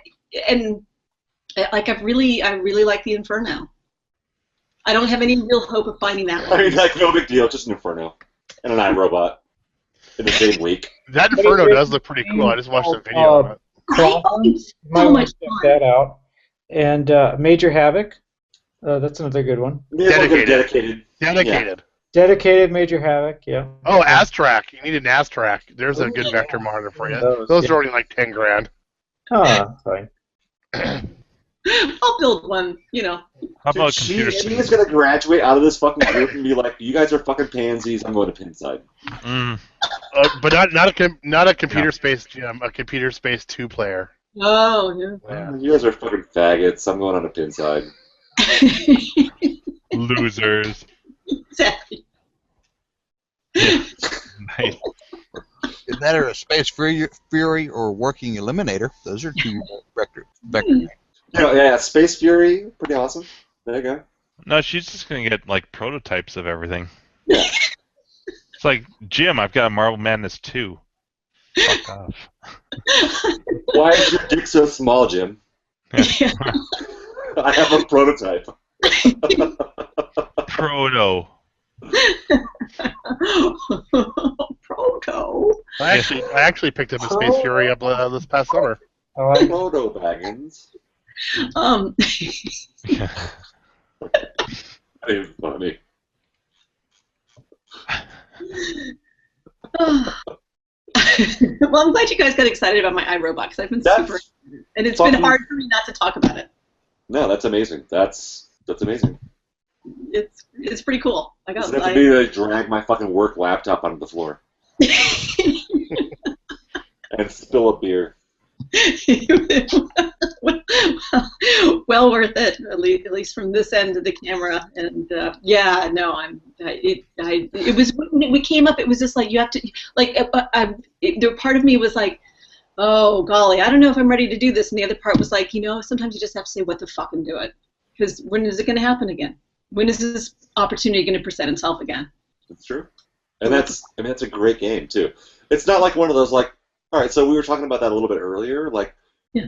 The expensive games that you wouldn't want to add to your collection. Maybe that's an upcoming question. It's an upcoming question, yeah. Right. Yeah. So we won't talk about it now. So like we're not going to like delve into that. But like an expensive or ultra AA title game that you wouldn't want in your collection. But like that's like a AA title that's actually like a really fun game. It's a really fun game. It deserves. Apparently she wanted it in her collection, and she just kind of blinked her eyes, and look, she's got one. It does deserve the hype. I mean, like, iRobot is a great game. That's a lot of fun to play. I mean, like, Major Havoc, I think, is another one that, like, people talk about, and like, oh, well, it's Major Havoc. That's a good fucking game, and it's a lot of fun to play. There are some AA titles that I don't think are that much fun to play. I think iRobot is one of those that deserves the hype.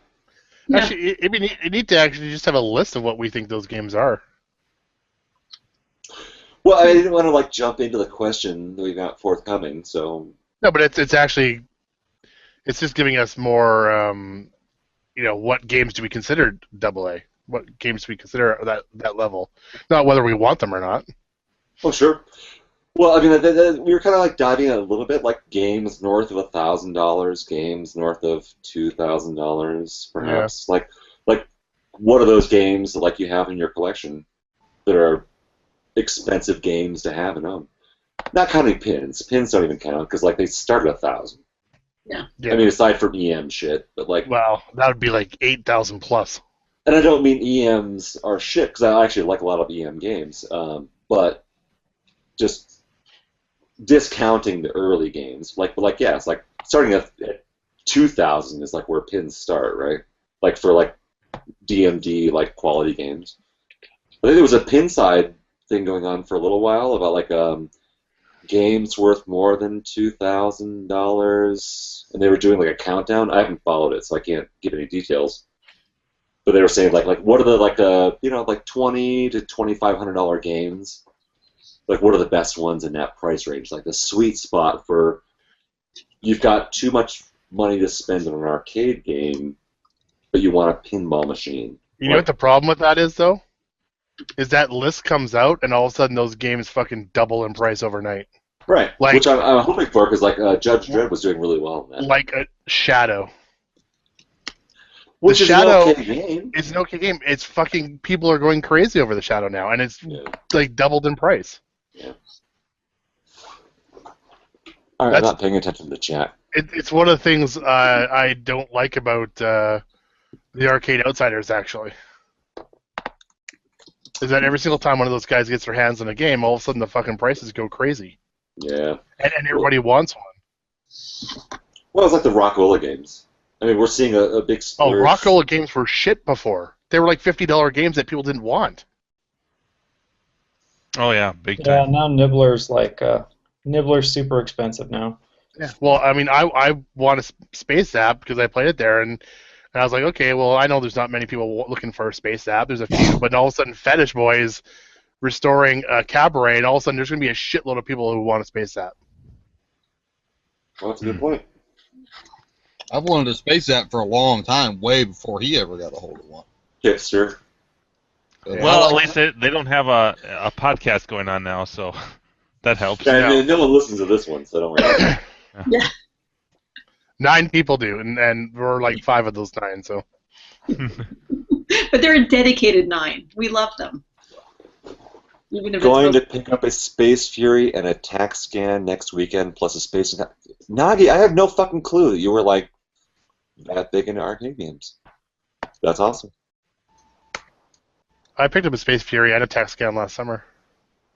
There's no timestamp, unfortunately, on the YouTube channel, so I have no idea when Nagi said that. But that's relatively recent. I mean, Space Fury, I mean, there you go. So like, there's a Sega Vector game. That's a color vector. You know. Yeah, they made those like the tax scans and all those. They were all like they also had the convert a game versions, right? Where they're not people want the original ones, not the convert a game.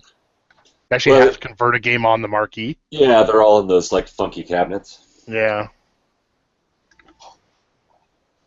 I guess the original ones are harder to find than the converted games are. There's so much beer back here. No, I'm so sorry. I should have warned you about my iRobot before I. No, I should have not been wearing headphones. Connected to my computer. Yeah. I wasn't thinking. I was thinking like, oh yeah, like fucking Marx Brothers, Three Stooges. Yeah, like I said, Chevy Chase. The old days of Saturday Night Live when it was 1972. Like slapstick. Yes, indeed. Easy. I can't believe Buffett's staying there. I don't have to work tomorrow. Oh, you don't have to work tomorrow? No. Or today, actually. So I was going to say, we haven't had you on this long in forever. Yeah, it's been a while. But yeah, no, I took off because I was at AUSA and I'm still getting things back together. What's AUSA? Anime USA. I took some yeah, I took arcade games there. Buffett, are you a cosplayer? No, not in that sense. I have a costume that I like, but I very rarely put it on. Oh, wait a minute. What is the costume you don't put on? Oh, I have the full Master Replicas version of Vader. So that's what it is. Darth Vader. Oh shit! Yeah, Vader. That's actually pretty awesome. I would actually love, but I can't afford like $5,000 worth of costume shit. Yeah. But I'm actually the same height as David Prowse. There you go. 6'7". Yeah.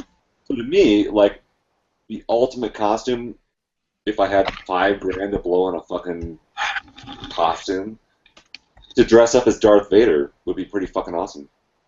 Because I would actually be the same height as the actual actor. No, that's cool. That's cool. I barely fit in the one that I have. It's probably about an inch too short for me as far as the actual the body piece that you got to put on. Right. But that's a really involved costume too. Oh, it is. Good Lord, I have to have help putting it on and taking it off. You cannot do it by yourself. So which movie accuracy are you going for? Oh, it's for the Canon 4, 5, and 6. Okay.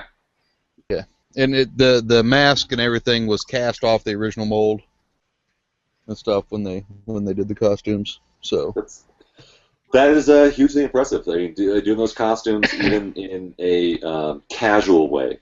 If you're going to do it even remotely casual, it's like more than like the plastic masks you get from like fucking the Halloween headquarters and shit like that. Yeah, that's impressive. Yeah, the headpiece is two different pieces. You put the frontal mask on first, and then the hood and everything goes down over top of it. Yeah. And then the cape, the whole thing, the cod piece. Yeah, everything. Yeah, it lights up and all that stuff. Yeah. So, but cod piece. Yeah, cod piece. But that's the cape. Yeah. And if you ever notice in 4, 5, and 6 how his cape is always dirty right at the very edge of the frill. Yeah. Mine's the same way because it drags, so it just kind of naturally just does its own thing and nice. It's just like that. Attention to detail. No, it is like the what are the Section 501s or what are they called? Like the guys who are like seriously into that. Yeah, I've been asked by them to come to their different places they go, and because they're always looking for. There's very few Vaders out there that actually look correct. And that's because like the rule set for like actually having a costume that's correct is insane. Yeah. Like I said, like $5,000 is like where you start with a costume. Yeah. That's like the right mask, the right cape, the right the chest piece with the right wear on it, the fucking the right boots, the right gloves, the right. It's amazing the level of detail that those guys go into with their costumes. Oh yeah. And the voice changer alone is anywhere between $800 and like $2,000, depending on when you can get. Holy crap! Holy fuck! I had no idea there even was voice changers. There is like there's people out there that go really, really, really in depth to it, and they are really expensive, and they only do it certain times, every couple of years maybe, and you know you got to get on the wait list and you got to pay up front and all that. You mean like most of these arcade fuckers? Yeah. So I don't have that because I can't afford it, but No, I mean who could throw $2,000 at a? I had no idea that was even part of it. I was talking about just like the basic costume. yeah. Jesus fucking Christ. Yeah, voice changer is a big deal. I'd love to have one, you know, because otherwise you have to yell so loud in there in the mask. And the problem with it is I can make my voice kind of carry, but the louder you get, you can't get your voice that deep, you know, to try to sound remotely like, you know, Vader would. Right, and James Earl Jones has a very specific cadence to his voice and an accent. Yes. Really, you have to work on. Yeah, you do. So I'd have to work. I definitely have to work on the accent. You know, what if I ever get one? But you know, yeah, it's nutty. Like I need to do the mods that people do where you put the fan and stuff inside of the inside the mask. Yeah, so you can breathe. Well, I can breathe just fine, but it gets hot and it sweats up the eyes. And you can, and in that costume, people don't get or probably don't realize is it's like having blinders on. Yeah, you can't see peripheral at all. No, there is no peripheral. And Stormtroopers are the same way. Yeah, you only get about 10 degrees. Yeah. Of actual look. You actually, like in the movie, he turns bulky and stuff like that. That's because you cannot see where you're going. Like, when I go, I'll have either somebody walk with me, or if my girlfriend's with me, she'll go with, you know, and, you know, not necessarily help, you know, keep people out the way, because every 5 steps, you know, I got to stop and take a picture. But, you know, she helps me up and down escalators and stuff to keep the cape up and all that crap. You know. Does she dress as Princess Leia? No, not yet. We don't have any costume for her yet. But it's fun. I mean, it is a trip. Everybody loves Lord Vader. So, and I got one of the Master Replicas, lightsabers and stuff. So. Oh, that's all. Like I said, I am the same exact height, that 6'7" that David Prowse is, and actually have a very similar build. So I would love to do that and like go out for the 501 shit and like be part of that, but I just cannot justify the expense of the costume. Yeah. No, it's nutty expensive, that's for sure. I mean, it's cool as fuck, and I'm a huge Star Wars fan. I'm a huge, gigantic Star Wars fan for the original series. Yeah. But, like, yeah, I just cannot make that happen. Yeah, and I've been told, like, I've you know, not really practiced at it too much, but I've watched the movie so much to watch how he kind of walks. So I've been told that I've got the walk down pretty good as far as when I walk around in the costume. And like what is that? Is it like a walking with purpose, or like what's his walk? I mean, how do you describe that? Well, it all depends on what he's doing. If he's like pissed off and in a hurry, he does walk a little faster. But do you ever notice how he doesn't walk real fast on average? Normally, it's like almost like a vampire walk. It's like a toe to heel, kind of like a Bela Lugosi kind of like walk. Yeah, it's hard to move in the costume because of the way it has to go on, all the straps and everything that hold everything in place. Yeah, you can't sit down in it. If you do, it rips the costume. Oh Jesus! When you sit, yeah. So you really cannot sit down in it. So if you've got to use a restroom or something, you've got to have help taking it off. Just make sure you don't eat or drink a lot before you put it on. That goes double for you, pal. So. No lasagna, no buffets. So, yeah, whenever I put it on, I got to watch what I eat beforehand, because if you don't use the restroom and stuff before you get in it, you know, you can get overwhelmed real quick. It's a big costume, though, right? You could probably fit like one of those trucker things in there, you know, at least for some light duty, you know, relief. Yeah, you could, but I typically, just because I typically don't walk around in it much more than. Usually it's not over 2 hours, but it's never been over 3 that I'm aware of. So, because when you get out of it, you're sweating so much you have to leave the suit on the inside out, so it can dry out.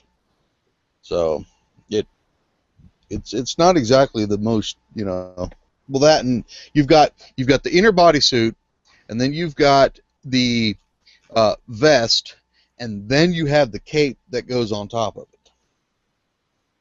So it's 3 pieces plus the shoulder pads, and then the helmet that seals it all in. So Wow. you get rather hot in it. Yeah. How heavy is it? What's that? How heavy? I mean, how is it a heavy? How hot is it? How heavy? Yeah, heavy. I would. Kilos. I don't do kilos. I have no idea what a kilo is. But anyway, I'm American. But anyway. Yeah. America, fuck yeah. That's great. I would say it's somewhere between 20 and 30 pounds if I would have to guesstimate, 20 pounds or so. I mean, with all the garb on. You don't feel it, when it's all spread out, but if you have to lift it, it's pretty heavy. So somewhere between 20 and 30 pounds, I would say. So, and then I only wear a pair of shorts underneath. I don't wear a shirt or anything. So, Hey, yeah, you're an American. That's right. I'm American. Yeah. So is Orange Whip. He doesn't want to admit it. That's right. Yeah, he spends Sorry, way buddy. too You in live in Washington. North America. Yeah. Yeah, North America consists of 3 countries, not just the United States. I know. I There's didn't actually say a it lot more, wasn't. people You in just said Mexico fuck than there is in America. America. I'm just saying, you're American. So America's get over it. I am not an American. You are American. Far from it. I have health care. So do I. Oh, snap. Free Canadian. Work for the government.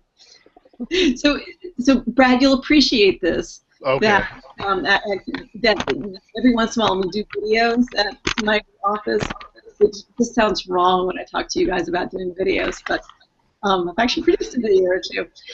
But I have recently, when I've been asked to read these scripts, I've made them change the if they mention the term Americans, to change it so that it's not just Americans, but it's from change it so that it can be like from the United States or something along those lines, because it's come to my attention that people in Canada or even South America all consider themselves American. No, we don't.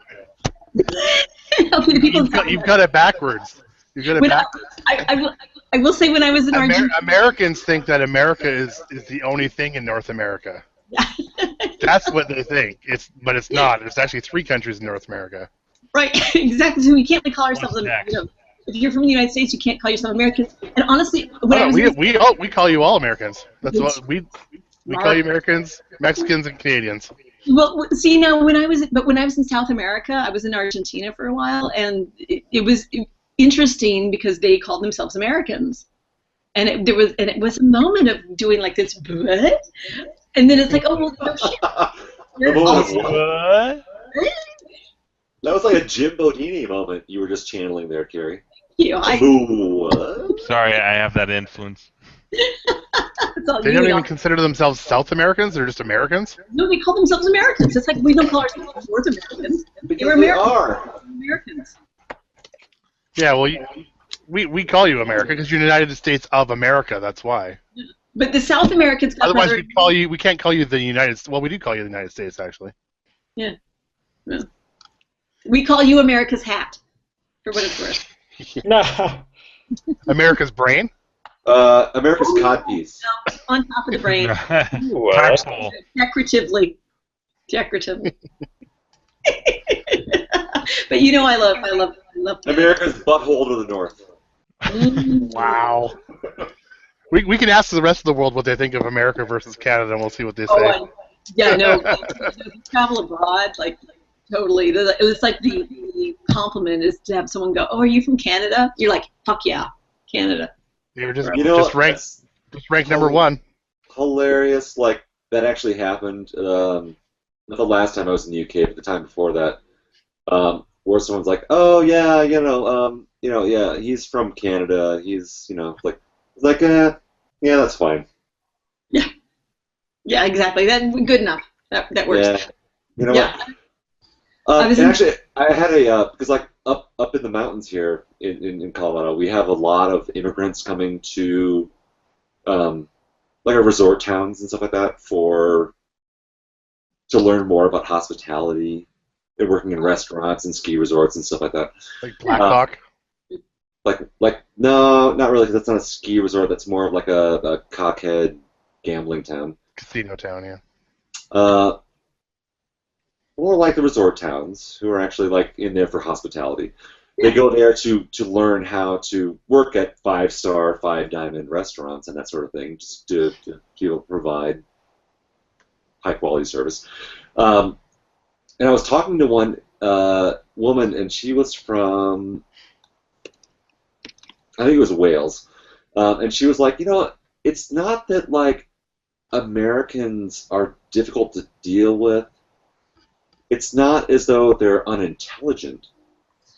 It's that when you talk to them, you have to get past these sort of stupid questions like, is this cheese?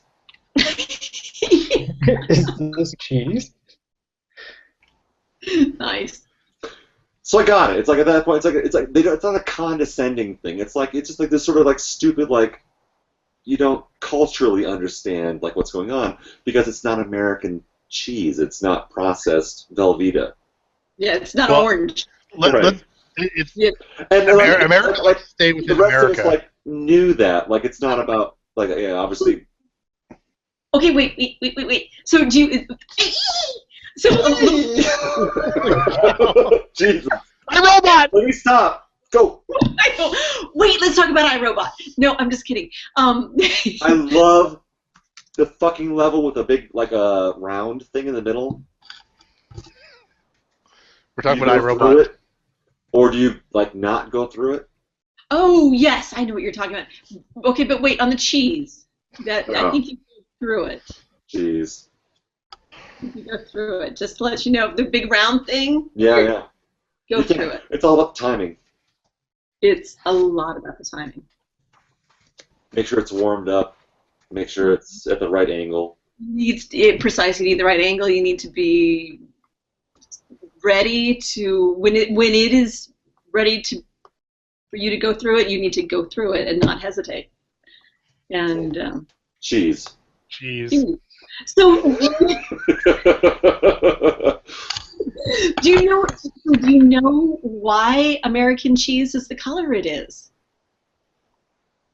Is this a trivia moment? Yeah, it's totally a trivia moment. I have heard. I can't remember it off the top of my head. Who knows? I mean, I know orange cheese is stupid and colored. Okay, yes, it is, but there's a reason for it to be that way. So, and why it's called American cheese. So it goes back to the Revolutionary War, and when we're having all of the, not we, because of course I wasn't born yet, but we in terms of the United States, we don't call ourselves Americans, or maybe we can call ourselves Americans. Americans. So when there was the pushback against the British, and we were in the time of dumping the tea into the harbor, all that kind of good stuff, there was a push for going with American products and not British products, and so they dyed the cheese in order to show that it's American cheese as opposed to what's being imported from Great Britain. Because it was too white.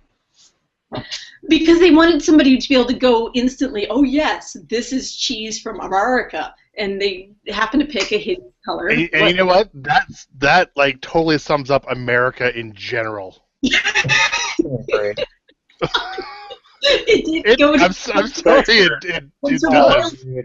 No, way to generalize. Aaron. Let's just throw out wild generalizations of entire country of 300 million people. Because you're fucking orange. Because your cheese is orange, that's America in one sentence. Your cheese is fucking orange.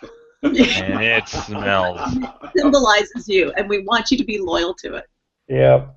Bottom line. So anyway, there you go. That's my trivia moment. Oh, that was fun. Carry on. That's Meanwhile, back at the thing, and you're going through it. Oh, no, wait, we weren't going to talk about that. Yeah. What were you talking about? Yeah, you'll say that part. Can you fluff your hair a little bit more? Yeah, yeah. Like that. Would you say, Carrie? Would you say the iRobot? It's conditioned. Do you have a good look at the cab just in pictures and stuff? Is it in pretty good shape? It is in good. It's in good shape. He says the monitor has no burn. I mean, I haven't seen it in person since in Tennessee. And I love road trips. So if it would have been, say maybe 1,000 miles closer, I would have gone and picked it up. Yeah, but it's fucking Tennessee. But it's fucking Tennessee, right? Although honestly, there's a lot of the South that I haven't seen yet. I've seen a lot of the states, but I'm missing. You can skip it all, really. There's not a lot down there. I know, but there's something to be said for completing the whole place. Oh, go to the Smoky Mountains. It's awesome. Yeah, right. Oh, yeah, because you've gone down there. Yep. A couple times. But I did. It's just talking about generalization of fucking your own country. Holy shit, dude! I'm from fucking North Carolina, so fuck you. I've been to North Carolina. That I've been to. Wow, Aaron, I was talking to Andrew actually about his ding ding ding ding ding ding. Oh well. Look. Aaron just came alive. I love it. I'm telling you. So fuck you. You need to title this episode. Crafty says, "Fuck you," and means it. Great moment. All right, I've been working on, in the background here, I'm working on production issues because I get these, email at 12:30 about shit that's broken that I apparently broke. So while you guys are talking in the background, I'm fixing these issues and getting more and more irritated at the things I'm trying to fix.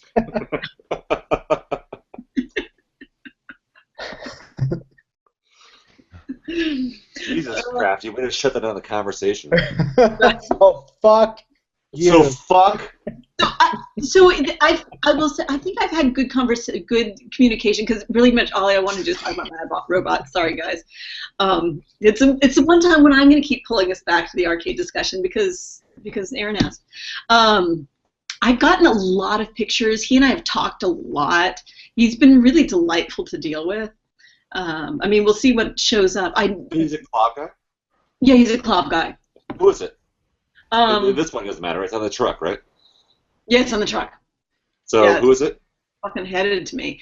And it's funny. I don't remember what his cloud handle is. His name is Chris in real life, but I don't remember because it's been so. He and I have been emailing for so long as Chris and Carrie that I don't remember what. Because he and I only emailed on Cloud a couple times before we went on to our personal emails. It happened fast. But yeah, he sent me a lot of photos. So what's interesting is that part of it is that he didn't have it put together, and he sent the photos to the first guy on the list, who I guess had a bunch of questions and was kind of hemming and hawing. And Chris ultimately was like, "Dude, you need to make. I have another guy who wants to buy it. I love that he called me a guy. I was like, that's perfect." Wait, we had that with was it Jim? You were sending shit to C.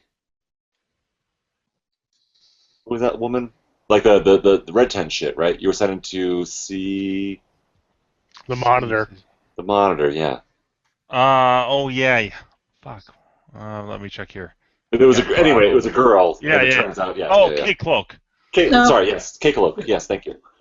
It was like, yeah, dude, and yeah, I was like, that's a girl, Jim. Yeah. Whatever. Sorry. So this dude, yeah. It was probably just easier for him to be like, oh, the guy, or as opposed to the person. Well, yeah, there's not some chick shelling out like $2,000 for a fucking broken eye robot, so. Yeah, pretty much. So I feel pretty. I mean, I've seen lots of pictures of it. Oh, so when he first had the pictures, what he had said is, I don't have it together because he had it in pieces. So what I was looking at was it not assembled. And he had sent it to the guy, and he said to me, sorry, I just don't have time to assemble it right now. And I've since seen it assembled, but he said, I hope that's okay. Do you need it assembled? And basically, I told him, I know what an iRobot looks like assembled. I'd rather see it in pieces because then I can actually see all the shit that's going on with it. So so that's how I saw it initially, and then I have since seen pictures since he's assembled it, and what was missing was the upper back door, and he got one, although it's I'm going to need to paint it, and it has like a drill out spot, so I just need to do some cabinet work for it. But the game works great. He replaced the RAMs, which they're known for. There's 14 RAMs that they're known for having problems. He socketed those. He replaced all of those. The monitor, he says, has no burn. I mean, I'll see what happens when it shows up. But I tend to believe the guy. But I'm kind of that way. So we'll see what shows up on my doorstep. But yeah, no, I'm so excited. I can't even tell you. Yeah. It was just one of those, like, what the fuck? Go from defender to tempest to pole position not working. Fucking iRobot. Well, the fucking iRobot I bought, like I said, a couple of weeks ago. I mentioned it here, but we didn't. Somehow we got iRobot. And I wasn't comfortable talking about it until it was actually on the. Oh yeah. I remember you saying that there's like something coming, but you didn't want to say it. Yeah, but I was a little nervous about it. And now I feel like okay, it's on the truck, and I've seen pictures of it assembled. I got to do some painting, but whatever. I can do cabinet stuff. No, it's a good point. Like Dave came on the show. We had to. I think Orange was very nice enough to cut out and edit like part of the episode that we ended up talking about a pickup that he may have been getting from an operator and all the relationship he was building with an operator. So like it's like and I think I built up to the wacko for a little while. Where it's like I didn't want to talk about it. I knew that like people on Clav would know what I was talking about because it already happened. But it's like it wasn't here. Yeah. So it's like I didn't want to talk about it until then. So I totally respect that. I'm sure I've brought up other stuff like with arcade shit that's going on, and there's other stuff that we're working on, but you don't want to talk about it because like people are working on stuff, and you don't want to tip their hand about things that are going on. But it's like, hey, we're still doing arcade shit, but yeah. It's an interesting. It's an interesting balance in looking at this community, and I'm obviously very new to it. But so kind of the quasi-outsider's perspective, is that it is interesting how there's a balance between this tremendous collaboration and support amongst the members, as well as just resource-based competitiveness, because there's a limited number of everything, but people really want to support the folks in their work and be a part of what's happening in the restoration. But there's also a certain amount of, I fucking want that. Get your hands off of it, motherfucker. Well, there's that too, but like, I think you're spot on there. I think the thing is that there's a lot of silent people out there who are not an active, vocal part of the community. Mm-hmm. We're like obviously like the 8 or 12 of us who like come and go on this show, like we're all vocal parts of the community. Like we all post in the forums, we talk about shit we pick up, we like some of us have YouTube channels, we post stuff about the games that we have and we play. We're trying to give back to that community, but there's also this sort of like silent majority of people who are behind us who don't really post very much. You see guys like post up every once in a while. It's like they joined Clav maybe in like the mid-2000s, but it's like they have like 25 posts. It's like those are the guys who are there like sniping stuff, or like they're involved, they're part of it, but they're not really giving anything back to the community. Like they're there, but not participants. And I feel like we're all trying to get back to that community. Like we want to be part of this conversation, this ongoing conversation about restoration and keeping this stuff alive, which is dead, basically. Right? It's going through a resurgence right now because kids are old enough to be able to buy these things. But like we're all part of this thing because it's something we remember from our past, and we have this sort of engagement about it. But there's also another part of that which is just about either selfish, just trying to like make their own collections super awesome, and they can give a fuck about the community, or B, they're just new to it and they just gobble up fucking anything that shows up on Craigslist. And maybe there's a third part of that, which is like the barcade scene, which is emerging in a lot of major cities, which is just like also gobbling up a huge amount of the inventory of stuff which should be fucking cheap. Mm-hmm. But all of a sudden, like the prices are going up because the popularity is there, and then you get resellers, resellers who are involved in this because like, oh, there's a buck to be made. I will make $10 off of a machine if I can. And it's like, hey, you know what? Do you give a shit about this stuff, or is there a passion behind this, or are you just reselling? So there's a lot of more competition. I've been drinking a lot, so I have no idea where I was going with that. The aspect of it, because I mean that, like in San Francisco, that's certainly a thing now. Yeah. Well, that's a hot market too. Yeah. No, that makes a lot of sense.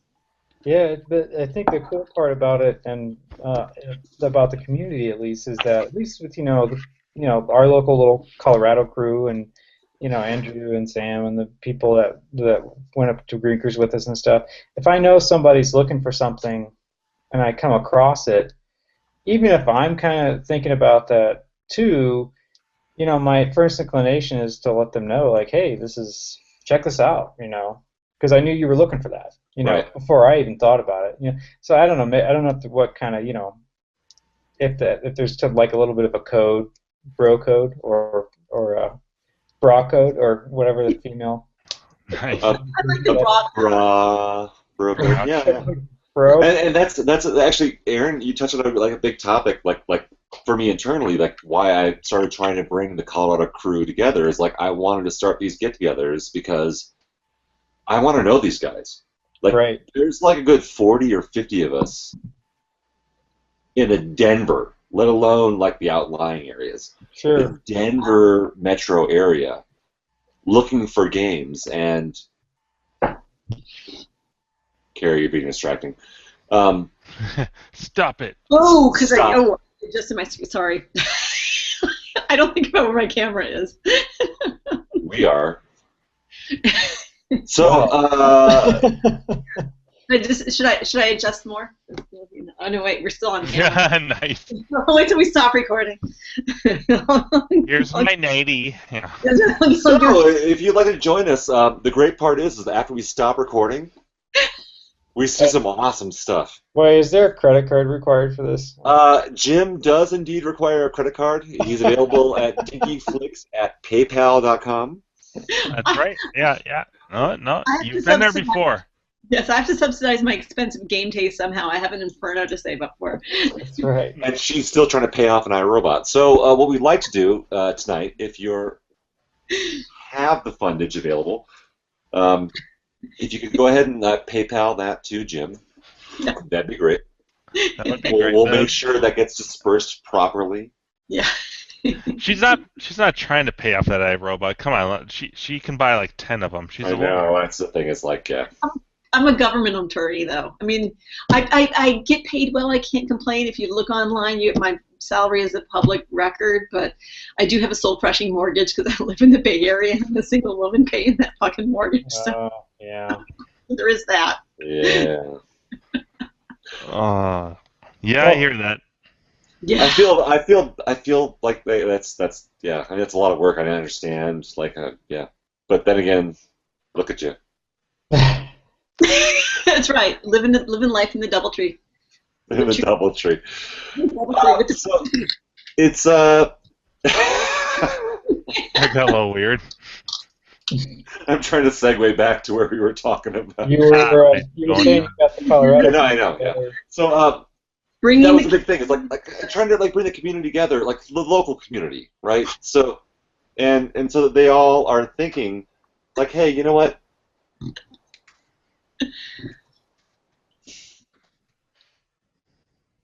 Filthy. Oh no, wait. That would be the lick and stick. I thought it was a lick and flick. That was like stick it by throwing. Because that's not degrading, right, Aaron? Not degrading at all. No, it's not the greatest. That was my best fucking. I fucking crack up every time you hear that line. It's like that's not degrading at all when they just fucking throw money at you. Like, how many bruises do those women come home? Fucking.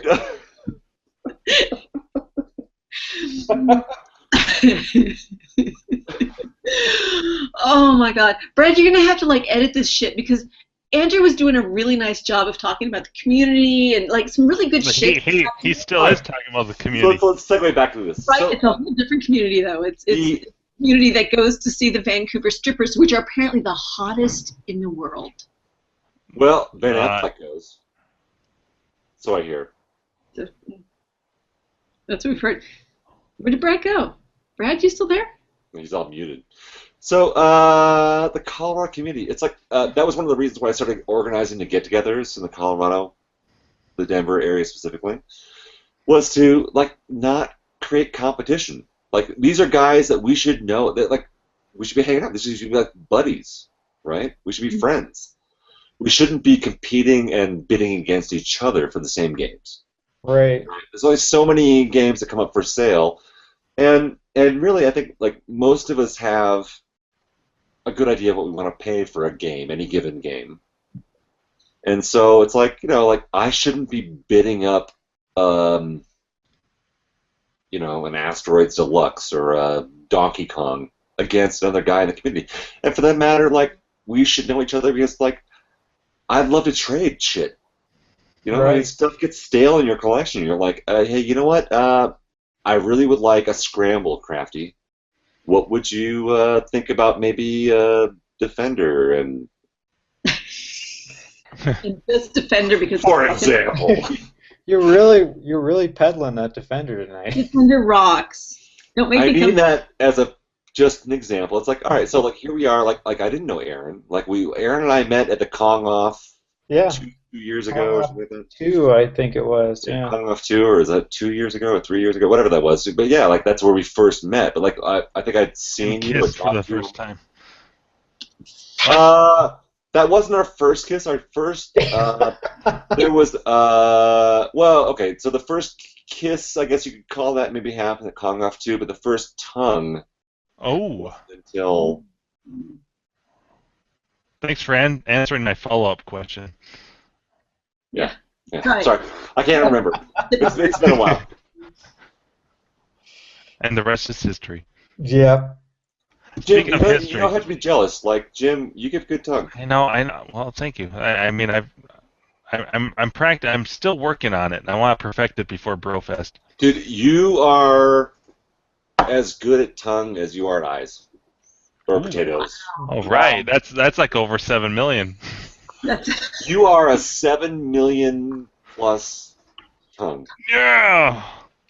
On that Yeah, note, I love the fact that like your picture in the group photo is you like, bam. oh, I know. No one noticed. And I didn't like, think anyone would notice. It doesn't even look like you in that photo because Oh, you're I like, bam. I don't even have like a smile on my You're face. like, which way to the beach? You're like, that way.